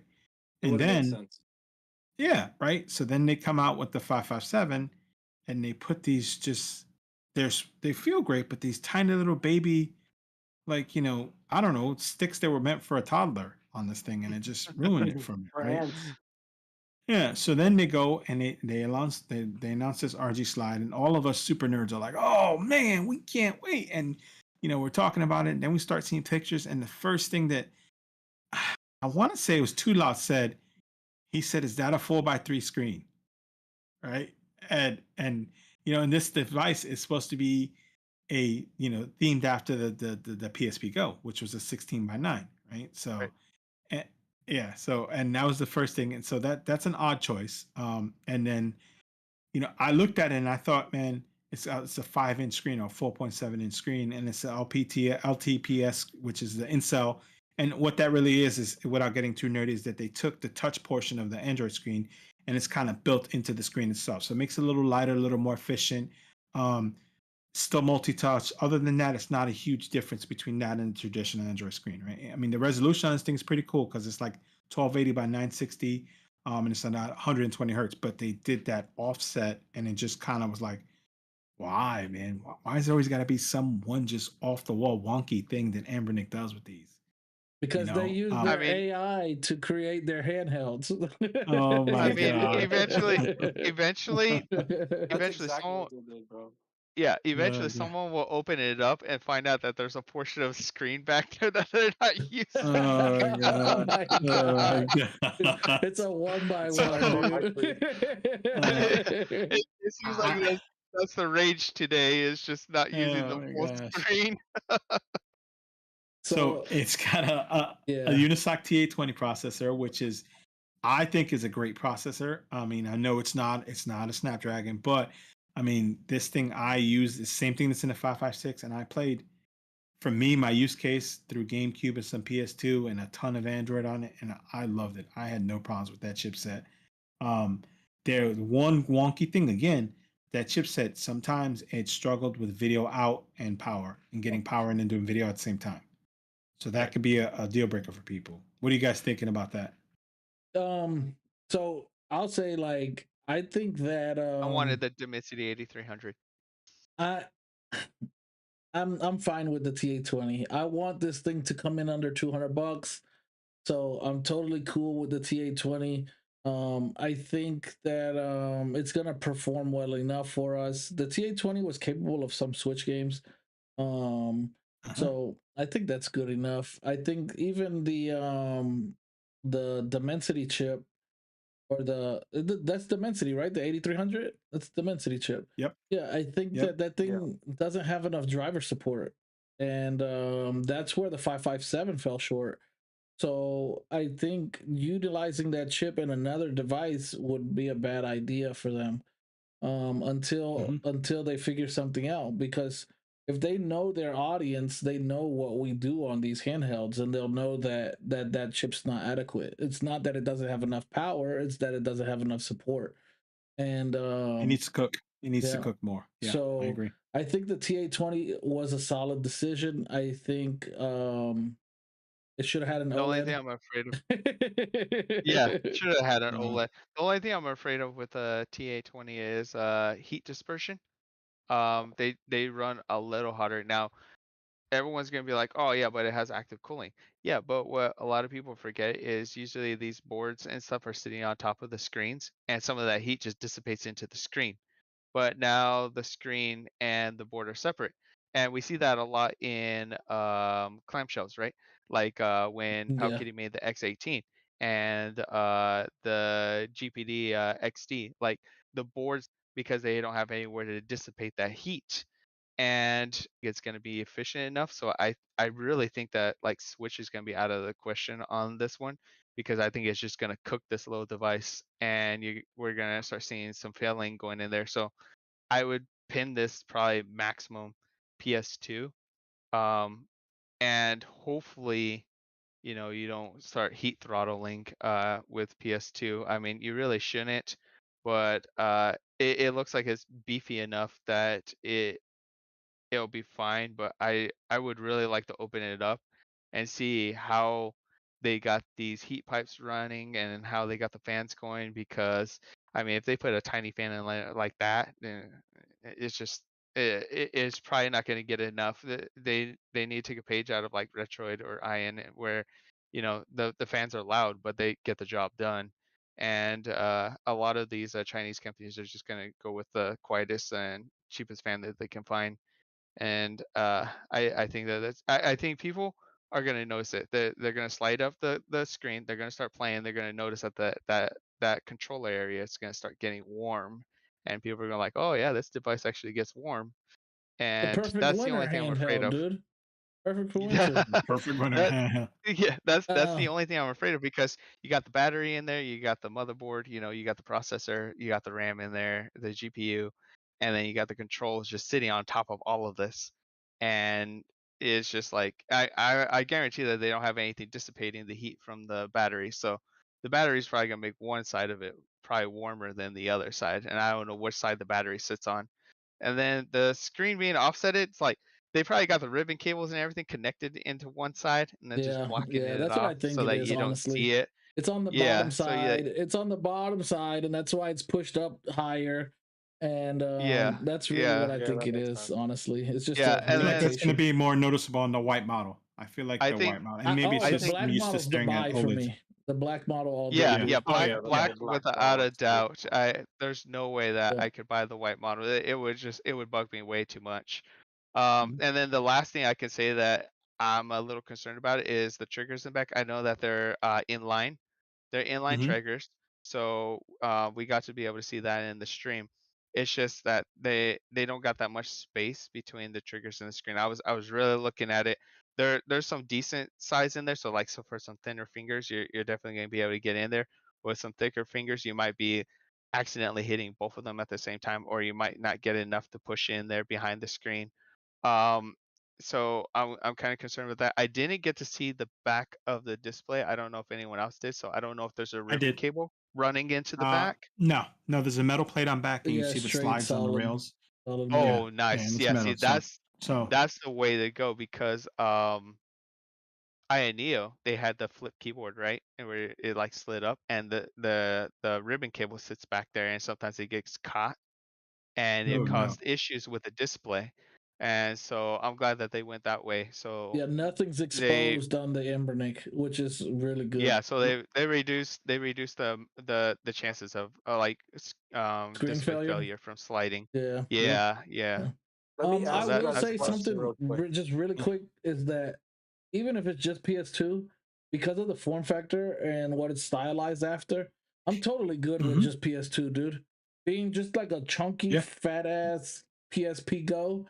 Like if I could only play PS2 at the max, I'm so good with that, bro. Like Yeah, you know people in this community, right? They want the whole world in their pocket. So it's just like yeah. they want that one device that can do it all and fit in their pocket. That's what they're just truly aimed for. Yeah, That thing does not look pocketable. Yo, that is not Yeah, no. pocketable, Listen, if bro. you get some, We said listen, pocketable. don't make me go get What you got? Some parachute Jenko pants jeans? so we can fit this in the pocket. Yeah, some parachute pants. This is your, and it's OLED, so I don't want to hear nothing out of you. This is your one and done. And it has baby Javi, I ass know you sticks need one for of a these, man. giant batarang. Oh my Yeah, gosh. yeah, Javi, yeah. what were you gonna say about the RG slide? Okay, backtrack. It's actually not about the RG slide. It's about the RG557. Look, hypothetical question. Ignoring the price, right? Let's say Ambernet gave us fire joysticks, right? Maybe they gave us like 406H sticks, but slightly shorter, right? So they're just perfect joysticks, right? And instead of the 8300, they went with the Snapdragon processor. Done. Maybe a 88 or It'd be something. my it'd be my one and done. Maybe not my one and done, but it'd be my Same backup price, to my but portal. just those two changes. Same price, those two changes. That what do you guys think? I mean, I 250 would have Um, still bought it. plus I would have bought plus it all 50 day. whatever. Yeah, I yeah, would have I bought would that all say day. they don't even need to change the sticks. Put a Snapdragon in there, and I would have bought it. Yeah, Uh, I think that having the Snapdragon probably would have been a big game changer because there's already a lot of community backing behind the Snapdragon. So it definitely would have performed a lot better. I still think the six probably would have needed to be changed, but because the 556 sticks were ridiculous.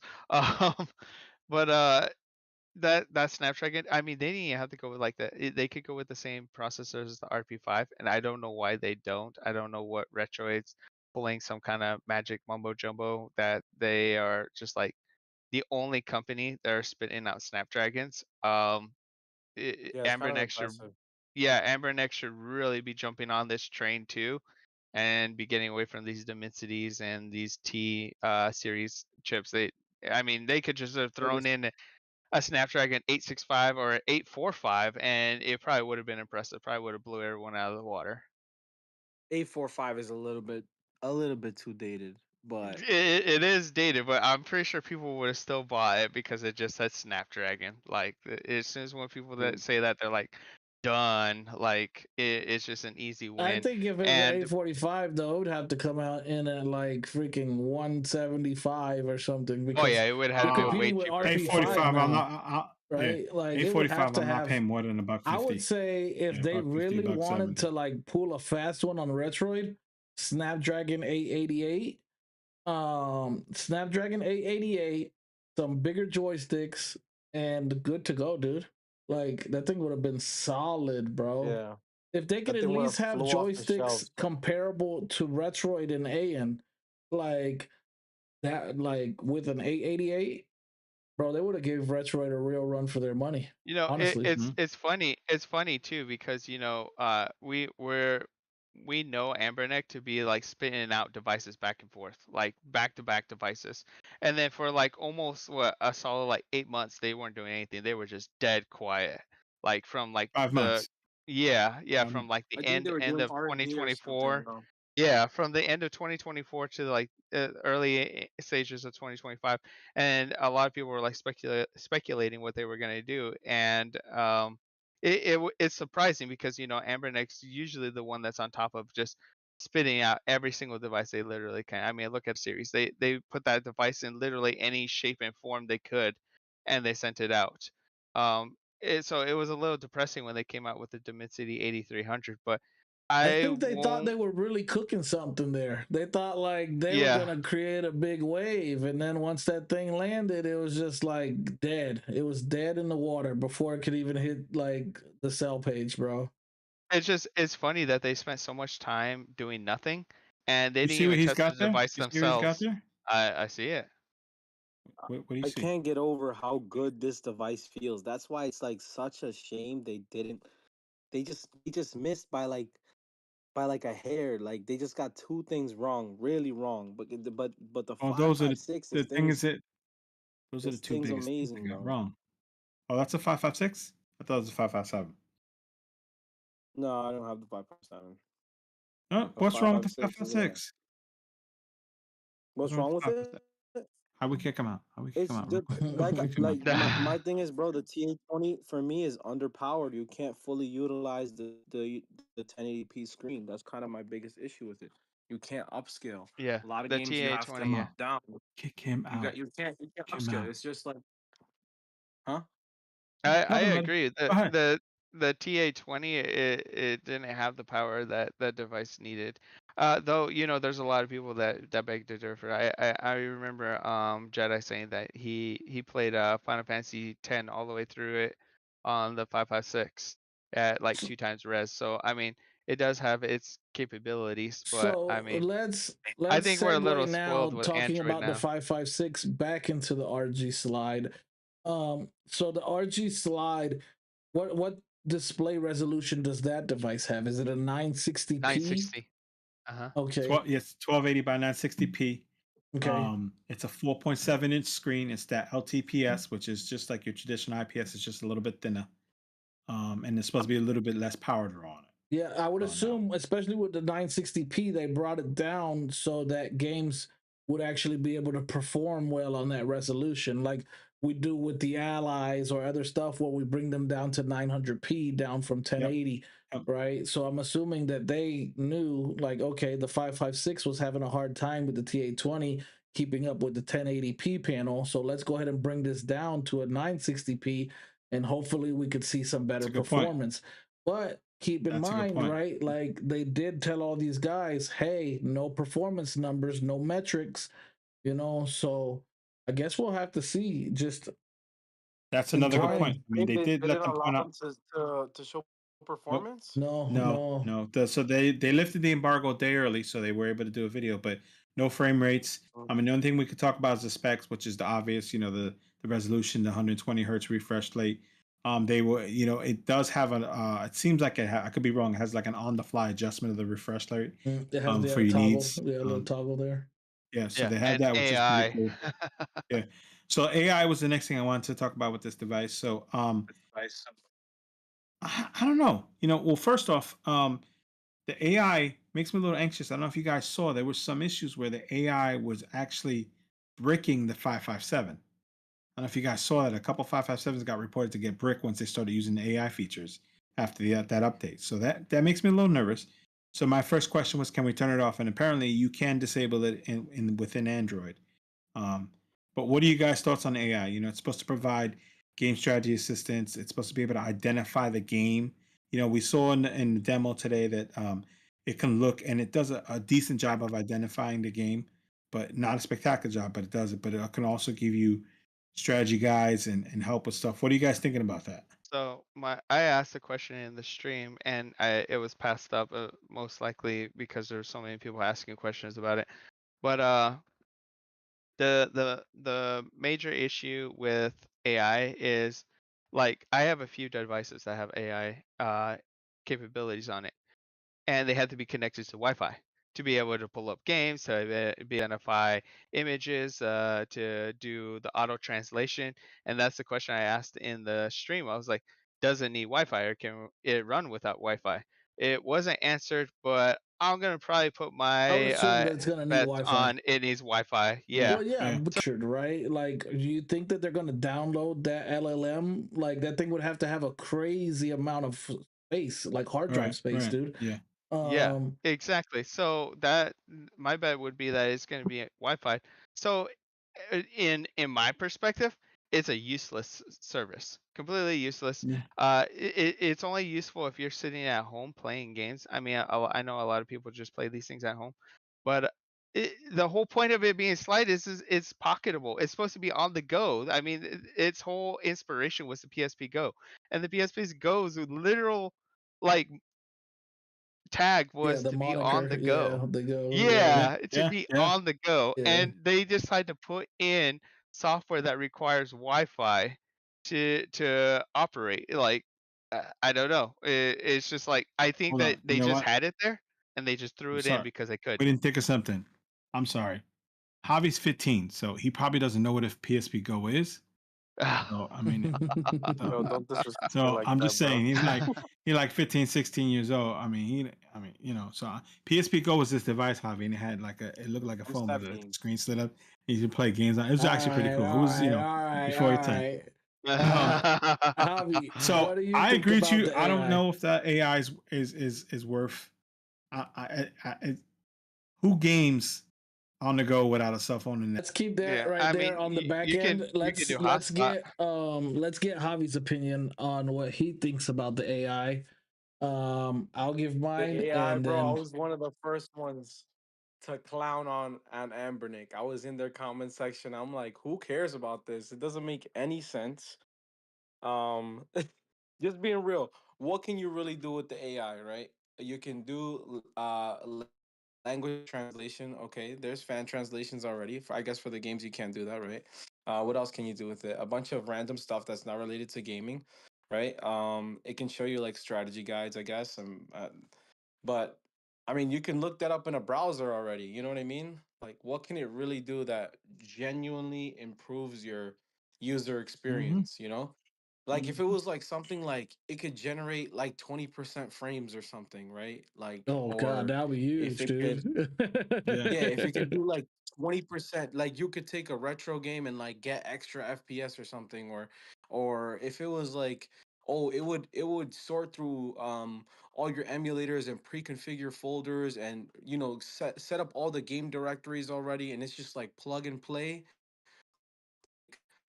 Like you just literally, you can just put your all your job is would be to put the games in the folder, and that's it. Everything else is configured, the controls work, everything else all done by AI.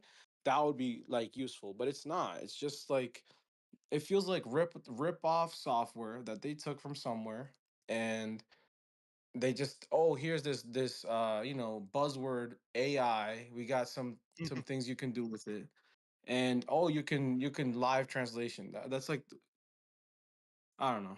It missed for me. A big miss for me. okay. Yeah, I when I saw the AI, I already knew that it was most definitely going to need Wi-Fi. I mean, to download all of the language libraries, like Tula was saying, and to be able to have all the directories and all the information for games, it just take up so much space. It's unbelievable. Happy if the only thing the AI could do was look at your game and upscale it for you based on the performance of the device. Like if it could just did that, that would have been awesome. Like I just turn on the game and it's like, oh hey, I can run this at 3 times res. There you go. It's just like that. That would be perfect. Or if it could upscale pixel games like that, that would be awesome. But it's got useless features. Okay, so You can talk to it. my my take on it is I think it's useless. I think it's a gimmick. We could have done without it. I would have preferred it to be a downloadable option for those who want it. I don't really want it on my device. I think that it's gonna hog resources for no reason. I I asked if it could be removed. yeah, Yep. I don't feel like I need AI on a handheld that is dedicated solely to gaming. I'm not running I agree. translated games often enough. I'm not needing walkthroughs on my games. And there's nothing that it's going to provide me that I need on that device. Um, so I think like it's really a gimmick. I feel like I don't want this extra thing here. I already have enough stuff spying on me, right? Like using what I'm talking about on a and I'm not just saying like on some kooky tinfoil thing. I'm just saying like with targeted advertising and everything like that. I don't need something else here Yeah. just Yep. listening to me to market me. Like I don't need that. I don't need for my Yeah. Anbernic handheld to listen to me tell my wife like, "Hey, I need an energy drink," and then now I go on Facebook and I see energy drink ads. Like I just I don't need that. I don't need another device doing it. And to put it into my handheld, I think is really stupid, and I cannot wait to put Gamma or something else on the device. I honestly I can't. I'm gonna get the RG Slide, but as What soon was as there's an opportunity to move to a different Android ROM, I'm moving. I'm moving over immediately because I don't want it. what I don't want the AI on my handheld. quick Yeah, question? What's that and thing that Windows does? The same thing where Recall, they do like recall, Copilot, there's another one. It's like telemetry or Copilot is the new something, one. or I'm sorry. telemetry, They do Windows like so telemetry, many like but it's running through services. Copilot or Yeah, Recall. Yeah, yeah, yeah. They send back a bunch of stuff to Microsoft about your and what you look at, and I don't know what else yeah, One of they the do. first settings I turn yeah. But off it's on just like every computer, dude. One of the it's just first like too things. much spying, dude. Too Yeah. much Yeah. freaking. Look, if I yeah, want I Um, mean, something, Uses up your I'm resources impulsive too. enough. If I want to buy something, you don't have to market me, dude. I'll go find it myself and buy it, bro. Like you don't have to market me Yeah. anything. I'm impulsive, bro. I'll buy it on my own accord, bro. Like, don't help me. impulsive yeah, buyers, impulsive buyers. and What are we gonna do to and like impulsive the guys, man? and Oh and like yeah, the live like the calling the live kettle stream was black. saying, I'm pretty sure that they were saying in it that RetroArch does auto translation. Like, It what do does. you need it It for? does. Yeah, It does. what do you need AI for when the program you're going to be using mostly on your device already does it? Yeah. Yeah. So Yeah. that was my Yeah. point. My last point on this too. I don't need AI when I got RetroArch to give me my cheats. I don't need AI. Yeah, I don't know. I There's not many. I've So when I play retro game, I'm playing with cheats because I'm old enough that I played it originally when it first came out the way it was original. So when I'm playing it now, I'm playing it with cheats. I'm just doing. I don't care. I Everything want to gets run played with through. cheats for Jedi. I want to run through everything with unlimited ammo. I want to play. I don't even want to know where the reload button is. The You know what I cheats mean? is the Uh, force for Jedi. It is the yeah, it yeah. force. is. It is. It's Yeah. cheats is the force. The cheats. If the game ain't got cheats, I'm probably not playing it. Yeah. Yeah. Oh man. Oh. uh Okay. So So, talking about those guys too. You guys want to talk about this retro dual screen? sure. No, I mean, Oh yeah, yes, Retroid. yes. Who ordered? I'll Who ordered? Who ordered? I'll I'll touch on it. All right. Well, we got Yeah, Javi do it. asking Do it. who ordered. So let's. Javi seems the most excited about it, so we'll give him the runway. What are your thoughts, highlights, ideas, projects? Like, what do you got? What do you think about the duo? Who wants to go first? You? You. You? Yeah. Me? What do I think? Yep. I'm Did you curious. I order? think this is What do you a. think? I did order. You saw my order. I did. I went a little bit crazy. I bought like every Retroid accessory, including the dual screen, including the case that fits the dual screen, including the grip for the RP5, so I can have the full what do you call it? Game Boy. Experience. Uh, yeah, the the Game Boy with all the accessories, the Yeah. full. Uh, well, this isn't even my final mode or my final Yeah, the stage final or form. whatever. Yeah, it's my Yeah. Yeah. in my final form. Yeah, so I wanna see what it's like. I think they're creating something unique, right? And dude, Retroid, oh my god, the price point, they hit the freaking nail right on the head.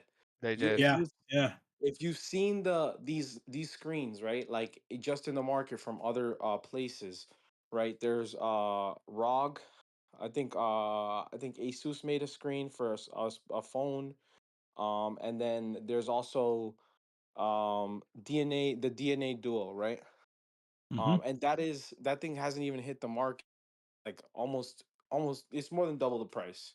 So for Retroid to come out, $70, OLED screen, 1080p touch. Oh my god, it's just like how? It doesn't make sense to me.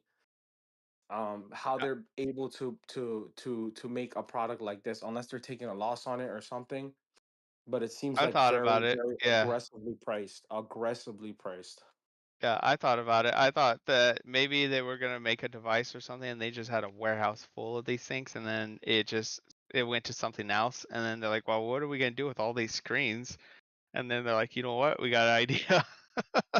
You know what else? You know what else? I think look, the case use for it is going to be really interesting because I heard some people saying, "Oh, it's only going to be good for DS and 3DS and maybe a little bit of Wii U games that use the second screen," which is cool.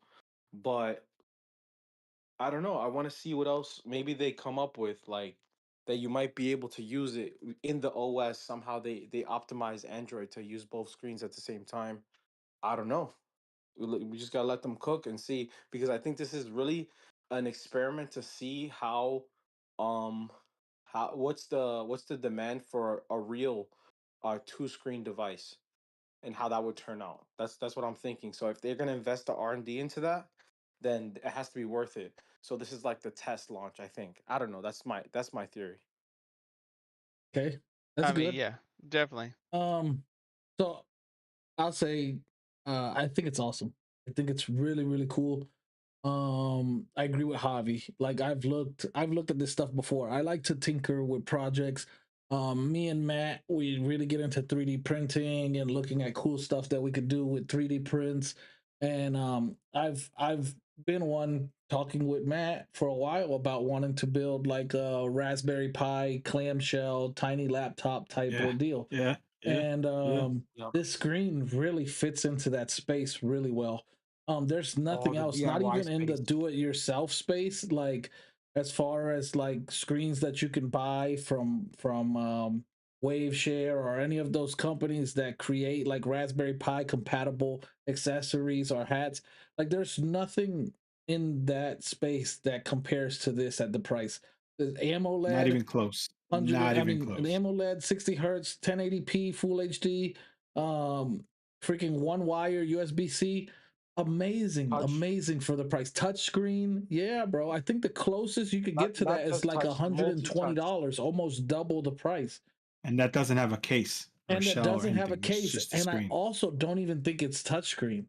Um, And it doesn't have the cable either. You have to either get Yeah, a it's breadboard fully or you have to solder enclosed, the cable on. right? Yeah, It's fully yeah, enclosed. yeah. You're not having everything exposed outside. It's fully enclosed, super clean. So I know everybody's thinking like, "Oh yeah, run this on my handhelds," which is awesome, right? That's the way that it's marketed. But man, when I seen it, my initial thought was like, "How many different cool projects can I do with this screen?" Because like there's a ton of stuff, a lot of utilization cases for screens like that, especially being a touchscreen. Um, so I think super cool. I think yeah, of course it's gonna be awesome on a RP5, right? It's gonna be awesome on a RP Mini. My boy, I'm not gonna steal his thunder, but I know Zio wants to use it on something that I think is also a good place for it. So I think awesome. I think they did a really good job. I think they came out with some cool colors with the purple to black, the transparent. It's really cool that they also thought ahead of time. Which Retroid, I don't really give them much credit on it because sometimes, like with the classic, the RP classic, there's a missed opportunity for them to release in-house grip for that device, right? Even with the flip, like some sort of external grip, there was a missed opportunity for them to market something like that. But with this here, they thought ahead and were like, hey, we'll make a case that you could fit your RP5 with a grip and the flip screen on it and still have a closure for it. Like that's super awesome that they thought that far in advance. So I think it's really cool. I think it's gonna be really fun. I kind of think, I mean, I don't know. I haven't tried it in a while with Android 14 and everything. I'm wondering if we're gonna have any kind of like hitches or bugs with having a secondary display on Android because I know for a time Android was kind of wonky with two displays. So we'll see. Hopefully, it all works out really good. Either way, I think the panel is really good, which we already know because of the flip. Um, and price point, phenomenal, dude. Phenomenal. They killed it with the price. Yeah. They Yep. killed So it. They killed I had been looking at the DNA Duo for a long time for my portal. The DNA Duo for my portal is $265. Yep. So to Javi's point, it's more than three times the price. Um, and the DNA Duo. How much? How much was it? The 265. DNA Duo 265 for the Portal. God. It's Dang. 10 or $15 give or take for each of the devices, but for the Portal, for the Odin 2 Portal, the greatest device ever made Yeah. is 265. So you heard Javi say, yeah, he agreed with me. It's the greatest device ever made. Anyway, so Greatest device ever made. yep. I want to So get one. I want to get one. I was See for looking at myself. it, and their shell's 3D printed. So the Retroid shell is not 3D printed. It's a blow molded case. So it's, you're not gonna have layer lines. You're not gonna have, you're probably gonna have better quality control because the DNA Mobile, the Duo is made by a person on a 3D printer. It may be a professional grade 3D printer, but I'm concerned about quality control there. And again, to the point, the price is incredible compared to the DNA Duo, right? Something else funny is that I was listening to Javi's take on this screen and what he thought about it. And I don't know if Javi realizes, but you talked me out of getting the Retroid Dual Screen. I was on board. The second they said it was available, I dropped everything I was doing and I ordered it. And I was so excited I ordered it. And then I was having a conversation with Javi and he got me thinking, what are you going to use this for? For DS, right? And I'm like, I don't even play DS, man. I don't even, and it's funny. So That's funny I because ordered then it. Javi turned around and ordered it with everything that it could come Yeah, with, yeah, dude. yeah. Like, So, and then the other part to I that is want. that, I want to be one of the first people to show it off, bro. yeah, I yeah. really want to be the one of the first people with it. Like, Uh, yo, look at this. Look at, that's, you know, so I'm telling Too Loud, I said, because it's man, unique. you know, yeah, and it's unique and it's I mean it's awesome, right? I'm telling Too Loud, I'm like, man, I thought it was only $69. I pay $110. He's like, what did you pay $110 for? And I'm like, well, I got this, I got that. I'm like this, like that. He's like, dummy, you don't need all that. You just need to pick the one that was for another device. Because I bought the one that was slated for Retroid because I was excited and I clicked buy. And then the little clip that says other device and the screen protector and the case and all. And then, so then I went back and looked. And not only did I didn't tell you this, but not only did I pick the wrong screen, I also didn't realize that I picked the wrong color. I wanted the purple and I all got the black. day, all I was like, day. man, so I sent a retro the email. I'm like, just cancel it. I don't want it. They're like, you sure? I'm like, yeah. They're like, all right. So I ended up just canceling the whole order. I'm gonna end up getting one, but I was just like, yeah, it just seemed like a. Oh, and the other thing too is another guy that you may see around here. His name is Retrospect. He had mentioned that he heard that they are making an Odin specific screen. And I don't know where he got that from, if that's true, but I kind of heard that, and I'm like, all right, well, maybe I'm gonna wait. So I mean, at this I'm point, gonna we wait know and that see. they're both the same, like the same umbrella. Like Retroid and Yeah. Yeah, Alien, there's a relationship there. Yeah, there's some they're sort of definitely relationship the there. same sticks. They're the only two that get them. Design cues Mhm. on the devices super similar. Texture on the RP5 grips and Yeah. Portal, everything. Yeah, yeah. Yeah. like Same So I agree. joystick, same D-pad, same. venting Yeah, on these two latest devices, the Portals venting and the it's exactly the RP5's same. venting, exactly the same. Yep. Um, so the cat's out the bag there. Yeah, yeah. Let's get Leo's perspective on the Duo, and then let's touch on this Flip 1S, and we're gonna go ahead and close it out because I think we've been going almost 2 hours.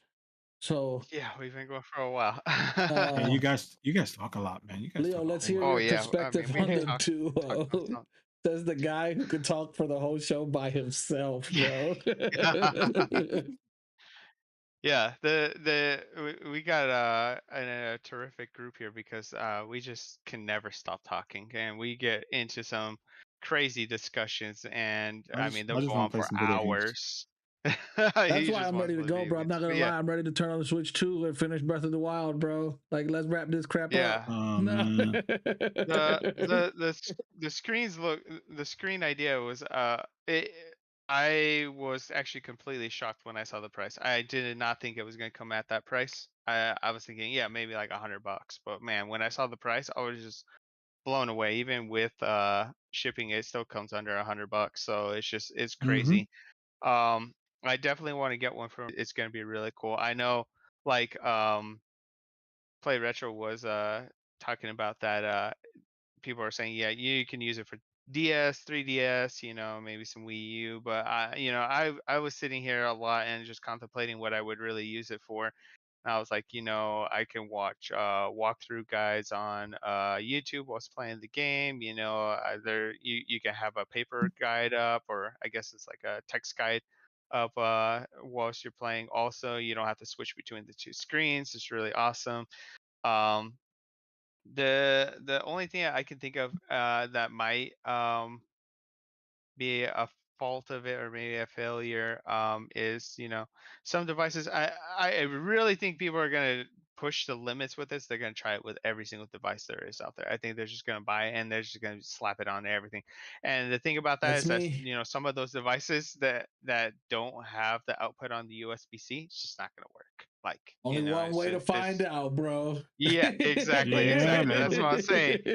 People are really gonna test these limits, but there's also those devices where the display USB-C is on top of the device and not on the bottom. Yeah. And Yeah. so that's gonna be an interesting take on it too. I want to see what people But we could do always with get that like and an decide what to do extension with it. cable, like an extension Yeah, that's what I'm USB-C, saying. right? And extend it. And, Yeah, Really yeah, excited. yeah. you know, I'm really excited to see what people do with it and how they circumvene the situations that they're gonna run into. Um, I don't know. I looked at it a bit, but I don't think it can it turn can't. like Oh, yeah. I don't it know if it can yeah can't.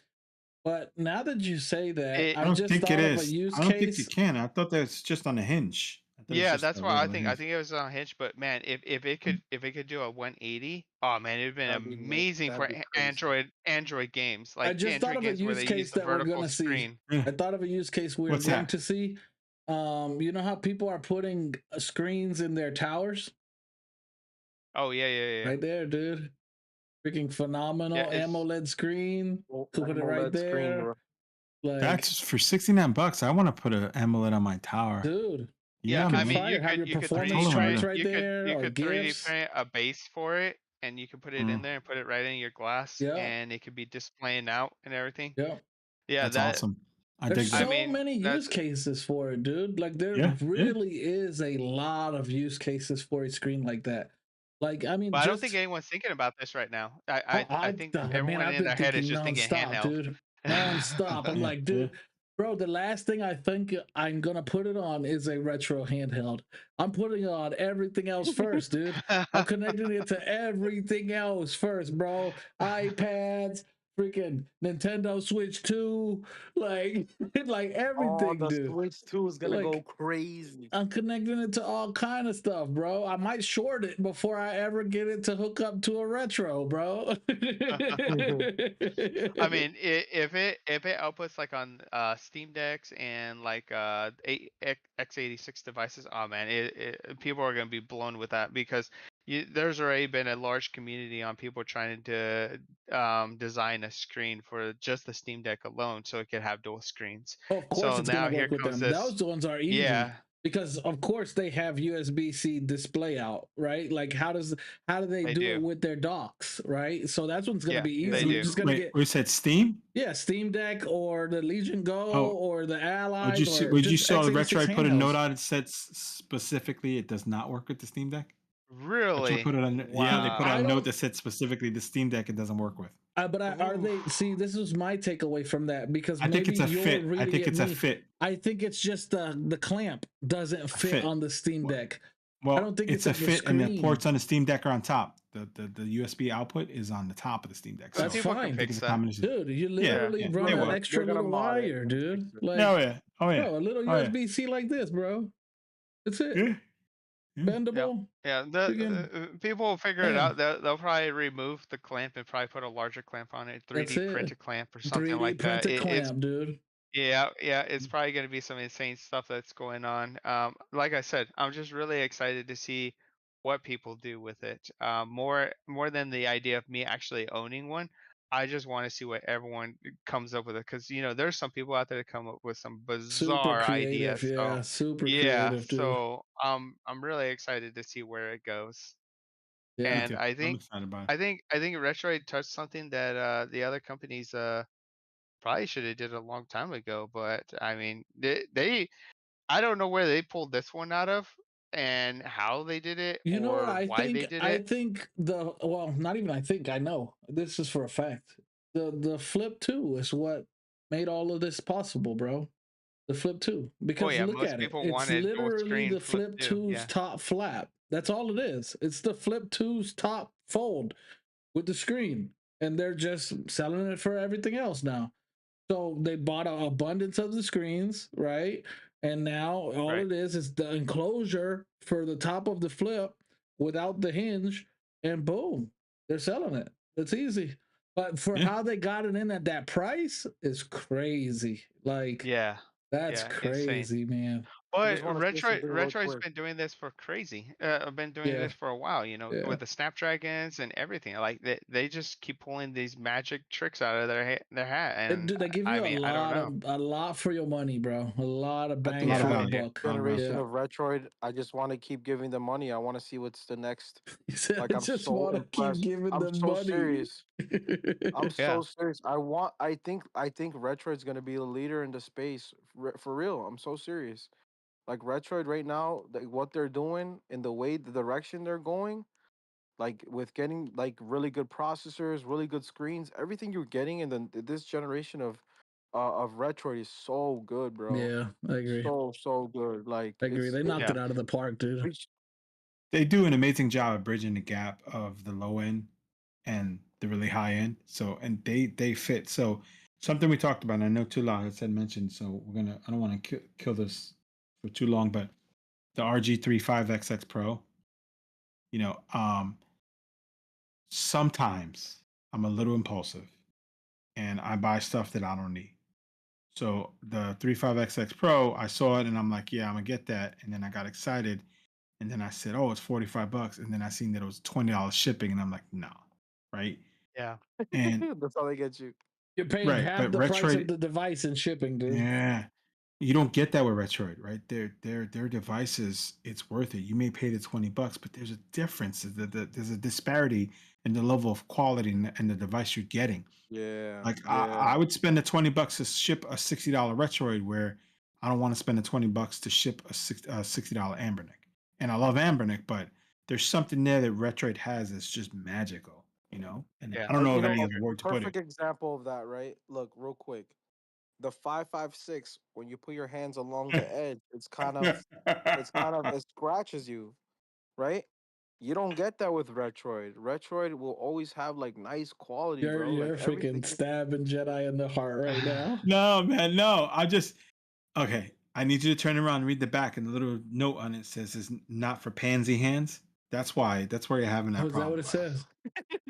Yeah, I, not for re- I pansy hands. really I really wish Retroid would make more metal devices. The RP2S was Eh, Oh, can you imagine a amazing. metal RP5, Amazing. dude, or a metal Yeah. mini? that'd be I cool. Oh, I know there's not a lot of people that are on the metal train, but I I don't love like metal metal. devices. Yeah, see, Huh? I mean, there are people that don't like them. You know, they add weight, but I mean, they also dissipate heat, so they have a positive I like also. metal handhelds. Um, I do. The yeah, quality. I do too. I mean, they're durable. They feel good in the Like the hand. Pixel, I dude. mean, The Pixel's so cool to me because it's a little metal Miyu, dude.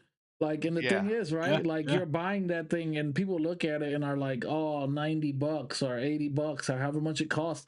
Yet, go and source a metal case for your Miyu Mini and tell me how much that costs yeah, you. Mhm. yeah. That's Like, tell I me mean, $130.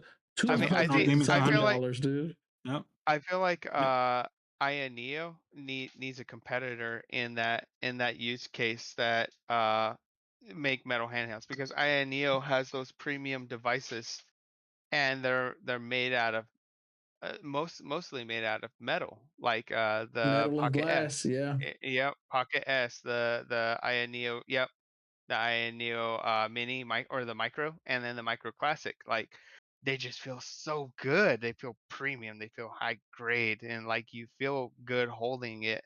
And if Retro could get to that point with metal, oh man, it would be amazing. I mean, I would buy a metal 865 Snapdragon like any day. Like, I wouldn't even care. And does it have to look like an RP5? No, but it would be cool if it's an RP5. I like the design.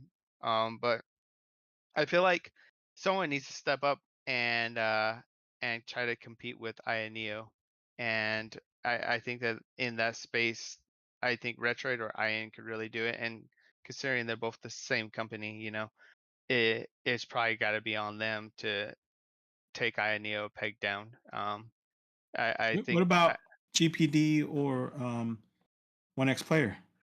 I mean, GPD hasn't been in the handheld Android space for a while now. I mean, they've That's a just good been point. spitting Yeah, it. that's a Yeah, good point. Yeah, they're like they've I been didn't think spitting about out that. Yeah, I didn't think about x86s that. like I mean, all 1X all Player's Same day, thing every with coming day. 1X in Player. crazy Android with that sugar, dude. Like Oh my god, that thing Yeah, looks crazy. a yeah. transformer. I'm I'm worried really about hoping that comes out. longevity, and I'm worried about longevity and this thing lasting and Dude, if I got that thing, it'd be I a don't know. shelf queen. Hey guys, look what I got. Mhm. Come back where you came from. I mean, I have Don't look some. at it too hard. Don't even look at it too hard. Yeah, No, I no, have some no. sugar devices, and they are made really really well. So Of I course, don't you have have any. some sugar devices. Yeah, Yeah. I mean, I don't have any doubts that it will probably look really good and probably operate really well. But yeah, there are those parts that are used a lot, and eventually they could potentially fail. So I mean that comes with any retro device. You could get spicy pillow, your board could get shot, and it just burns out, or controls start acting up. I mean that's just When he the said the. shot, I thought he meant like shot. Like, why would my board get shot? Like, what's going on? Like, yo, Yeah. that's I mean, crazy. it can happen. It Yeah. sits for a little too long and it doesn't power on anymore. I mean, No, it's you're the game right. we You're play. right. You're right. Yeah, it's a roulette that we play, and if I mean, we're still waiting for the announcement of the sugar 1X sugar, but its Indiegogo is up. There's just no actual other specifications than that, and 1X Player isn't the type to put an Indiegogo and then produce the product after. They produce the product before and then they do the Indiegogo. So it might just be in the stages where they're making enough to where they can start an Indiegogo, or it could just be the issues with Qualcomm. A lot of people have brought up that it could be Qualcomm being in lawsuits and things like that, and how Qualcomm's a partner with the 1X Sugar might be delaying the process of it getting manufactured. Don't know how much I believe that. I don't think a big company like Qualcomm, lawsuit would slow them down. Um, but we'll see.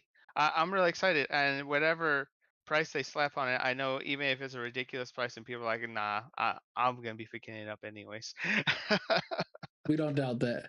We don't doubt That that. thing's gonna be Yeah. Now, expensive. I talking know about it is. expensive Oh yeah. devices that a lot of people probably won't pick up, but you may. That's a perfect segue into the last device we're going to talk about tonight, and that is Flip the one Aya S. Neo Flip 1S. Yes, yes, and Yeah. let's get into the Flip 1S a bit here. I see that Jedi shared screen here, so I'm going to put that front and center. So Who wants to start let's with this one? shoot. Yeah. Yeah, let's just kick the duck in the butt and just say this thing's probably gonna be coming in at like 1,500 Yeah. right off the bat. Yeah. Yeah. So HX370, the least expensive HS370 on the market is about to hit the market, and that's the ALK Zoe A1X at like $1,400 for the base model Yep. of the Yeah. HX. That's the least Yeah. expensive one. Yeah. I think I'm that this one's thinking gonna come like this is that. going to be hit 2Gs. I think this one's going to hit 2Gs So easy. I think what we're gonna see is that we may see an 8840 variant, and that may come in around $1,000, right? But we'll Mhm. see that quick price increase when that HX370 is put in there. And I'm thinking like maybe $1,000 on their Indiegogo, right? Like it'd probably be like $1,200 for the 8840 regular sale time. And then we'll start to see, I think even a 32 gig, 1 terabyte HX370 variant is going to be over 1,500. And the reason I Oh say yeah. that is because it has a dual screen, and the Aya Neo 3 alone with a HX370 and 32 gigs of RAM with 1 terabyte of storage is $1,500. And that's a one screen And this device. has the same screen as the Aya Neo 3. This is the same 144 hertz 7-inch screen that's on the Aya Neo 3. It's an OLED. Yep. Oh, Yeah, dang. yeah. Okay. And then But the the bottom the screen's a Chinese thing is 4.5-inch 3.2. Yeah. yeah, it's a Go ahead. LCD. The Yeah, it's bottom yeah, screen's an and LCD? What a weird Yeah. it's an choice. LCD 3:2 aspect ratio. I mean, it's LCD on the bottom screen, but I feel like they hit every single niche that us geeks in this space love. 3:2 is so hot right now. OLED is so hot right now. So they hit 16:9 OLED and 3:2 with a 4.5 inch. That's huge. Four Only and a half problem, inch. I mean, it's Aya Neo. Yeah. yes, Only problem Yeah. is yeah, it's You're crazy gonna expensive. pre-order this and wait Yeah. 7 months, and even after you wait seven yeah. months, they're gonna tell you like, "Hey, we're out of stock. ETA Wait, long unknown." time. Like, yeah, Yeah, Yeah, wait, long long wait, time time. waiting for wait, you. wait a long Like, time. Long time wait for you. Yeah. yeah, I mean, No, Aya Neo already came out and self-proclaimed that they're the premium devices of this space. So mhm. they already see Yeah, that's themselves kind cool. of like the Apple of this area. you know what's the Like a difference And between Mercedes, them and bro. Apple? When Apple gives you a release date, the product's there that day, dude. Like, yeah, like but when Yeah. when when you give yourself that own title, you already know that you're going to be paying premium prices. Will it be premium? It's in the air. I mean, this year alone, I've had some pretty bad times with Ioneo, and literally every device I've gotten from them this year, I've had to fix. So, Mhm. if you're gonna proclaim premium, it should come, and I So should be able to yeah. take it out of the box and have zero problems, like Jedi, you killed your zero. screen share. I don't know what happened there. Oh, did I? Um, I Oops. agree. so I I'll think say that's the this, biggest right? problem with it. Like, as a user who has I have, so my gaming desktop, I have a stacked orientation, right? On the bottom I have an ultra wide AMOLED Samsung display, and on the top I have a really good high quality Dell IPS display. um and dude, it kind of kills me looking between the two, because it's like I'm going from one screen that's super saturated straight to my eyes to the next one that is like the blacks or grays, and like it's just nowhere near the same visual quality, and having them so close together, it just makes it that much more apparent, right? And I feel like I would have that same feeling looking at this device, right? It's like I'm going from this really beautiful saturated OLED panel down to an IPS display. I mean, I guess if I'm using it for like little nonchalant things like a YouTube video or Discord or something, I can deal with it. But I really do, and I know harp on OLED, but being that it already has an OLED, I wish that it was both OLED screens. And being also that I know the price point this thing's gonna come in, it should have had two OLED screens. Like it Yeah. should I have like that. I had. like that It's gonna point. be a flip flop. It's like wearing two different size shoes. I got a size 10 here and an 11 here. Like, Brent, give me two Yeah. two of the same panels, bro. Like not in length or size, but at least in quality. Like let me have two OLEDs. And if you can't do two OLEDs, give me two Especially IPSs, right? Yeah, I mean, yeah. it definitely is an interesting take. Uh, the thing I'm worried about is they've done this before, right? So they had the OG flip, and it had a bunch of issues. You got heat dissipation issues. You Mhm. had operating system issues. It was clunky. Even the IS space was having issues with the device because it's difficult to operate two screens and have it all in a handheld. There were some people that shrugged through all of the issues and got the device into a position where it was decent to play. But did they fix all of these issues? Did they change the way that, I mean, from what it says inside of their information, they got this new heat dissipation system going on for it. So we'll see if it's probably like based off the three copper pipes idea. Um, but did they fix the operating system? Did they fix their software for the device? There's a lot of ifs in the air, and Dude, if those they joysticks look tiny, bro. Like yeah, Yeah, I was so just thinking that too. tiny. And that yeah, D-pad looks super recessed, like it doesn't have any kind of pivot at all. I'm a little Yeah, anxious so about that. And then what you're saying with like the it's hard to thermals, say. right? It's like, Yeah. Right. you literally just talked to me because I was here looking for a new x86 device, and I was thinking like, ooh, clamshell would be really cool. I like that form factor. And I looked at the GPD Mini. I looked at the what was the 1X player called? The The X, yeah, G1. the G1, yeah, Right. And you we spoke about it, and I was when I mentioned that I was concerned with thermals. You said like, it's inevitable with this style of yeah, device, right? Like your hands are right under the board, right under all the power. You have no yep, screen to help dissipate heat, and your fans are going to be yeah. It just cranking sits in all there the and cooks. time.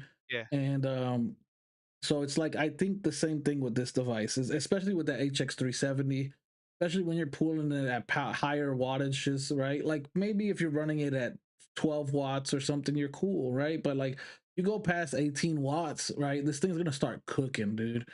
And yeah. I just don't know how comfortable that's gonna be for longer play sessions.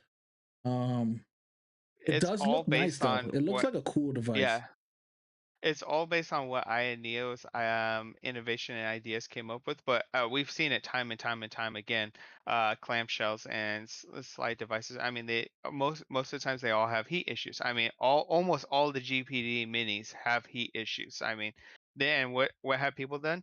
They CNC'd metal back shells to dissipate the heat Hmm. into the metal back shells, like because there's nowhere for the heat to go, and even when you're cranking up the fans at max, like it's still warm and people don't want that.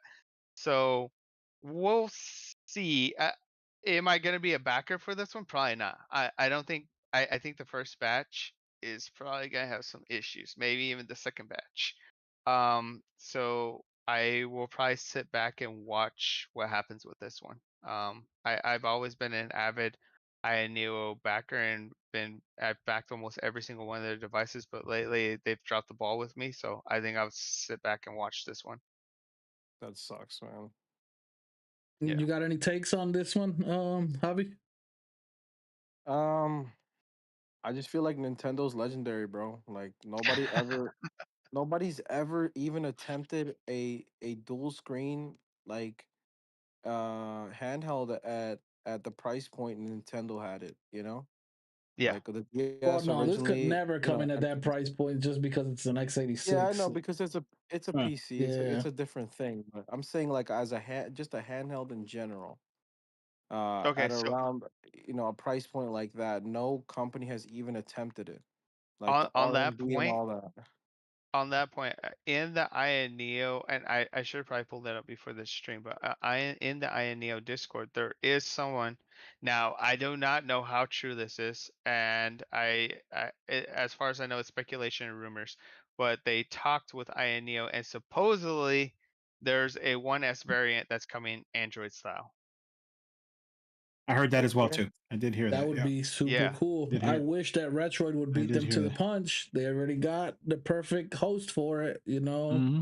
The yeah. Flip So 2. we might be seeing a dual screen Android system from Ioneo. There's nothing on it. Like there's no information, there's no specs, nothing. So I say it's vaporware right now. But That's gonna be $1,000 that Android, dude. yeah, Yep. they say they're doing an Android variant. So I would be interested in that. I would like to see that. It'd be pretty cool. Hmm. I agree. Okay. Um, man, before we The wrap only up, what are you last thing I guys want to playing? say What's about this device really quick is they got a womp from me because back to 2230 M2 SSDs. Yeah, I know. I hate that crap, yeah, dude. that was I that get the was But they form ran factor out is of space. small, right? But yeah. Yeah, Well, and then space it goes issue. back to the thermal concern there. I mean, they're running out yeah, of they're gonna space. Why? heat up that Because damn I mean, they M2 do too. have they Yeah. have that vapor chamber and stuff in there. So they have the what is that thing called now? It's like the VC vapor chamber and the air cooling system in it, which Yeah. is supposed to be bigger and a lot more efficient. So maybe that's the draw there, and maybe because I mean, when was the last time they released a device that didn't have some kind of thermal throttling, right? Because Yeah, of that's true. heating. So maybe this is the benefit there. It is a metal frame, a metal shell. So not all metal shell, but metal frame, metal hinge, that stuff. So maybe there's something to that, but it is a step back because I mean you're 2230, so now we're limited to a 2 terabyte SSD max on that thing. Yeah. So which is and it's And becoming two, the when you standard get in a lot into of these form devices. factors, like how big of a battery can they put in there, right? What are we looking at? A 40 That watt thing's got hour? a 5. It's a 45, With I think, or something. HX370, like come on, that thing's Is it a cooking. 45? I can't and remember. dual screens. Thing's blowing through the Yeah. battery, bro. You unplug it and it's Yeah. already giving you a beep beep, low battery. Yeah, probably something. I could be wrong. I thought I read it was like 45 watt hour or something. It's kind of small. All right, so what's the question It of the day? has to be. It's not a big device. What are you playing and what are you playing on? What's your favorite Oh. device right now to play on I the already Switch? answered And he's that. playing Tears of the Kingdom. No, Or Breath of the playing Breath of Wild. the Wild. Breath of the Wild. Tears of the Kingdom Breath of the upgraded. Wild Okay. and Scarlet, Pokemon Scarlet. Which two? Yeah. Mr. Play Retro. My favorite device right now. What you're playing right now and what you're playing it on. What am I playing right now? Right now? Like Or just period. What are you general? playing right now in general? Period. And what on? All right, right now, I'm playing some PS2 games. Crash of the Titans on my Mini V2. Really enjoying that. And I love that device. I know it's gonna sound crazy, but between the Flip, the V2, and the RP5, the V2 is my favorite. I love the way that thing feels in the hand. I dig it. It's respectable. I dig it. All right. Leo, what you got? Well, I was rolling the RP Classic and I was playing Evo, which is one of the game of the months in the Retro Discord. Wasn't digging the it. cheats, the RetroArch cheats do work on that one. So if you turn them on, you can get EXP and you can level up. And like, I finished the game in like 20 minutes. It's supposed to be a 10-hour game. I did it in like 20 minutes with cheats. Just I'm FYI. definitely in quite a few hours now. Apparently, I just wasn't turn on the feeling cheats and you'll be done before you freaking hit start. Yeah, I wasn't feeling the classic. Lately I just got my Neo DMG fixed, and even though I not very happy with them, man, they did wonders with that DMG. I mean, I turned it on and I put on Evo on there, and I couldn't put it down. I started playing like at 11 o'clock at night, and I didn't stop playing until like 4:40 in the morning. I couldn't put it down. It's amazing. crazy. It just feels so good. The buttons are so quiet. I mean, it doesn't wake up the wife. It's great. I love it. So right now, that's what I'm playing. Evo on the Neo DMG. I dig it. Matt? I dig it. I am. So I kind of got swayed from the game of the month, and I started playing Gradius Galaxies for GBA. I love space shooters and stuff, and that game is hard, man, because I can't get the cheats to work. So it's hard, man. Getting my butt handed to me, man. So I recently got a Neo Pocket Micro, which I've been testing out. It's very fancy. It's very pretty. I did not get it just to spite Too Loud Tech. I did not get it. Yeah. But for me, I mean, hello, my name is Matt, and I'm an AYN chill. So Yeah, Portal. so pretty much everything I've been playing on this, I do love it.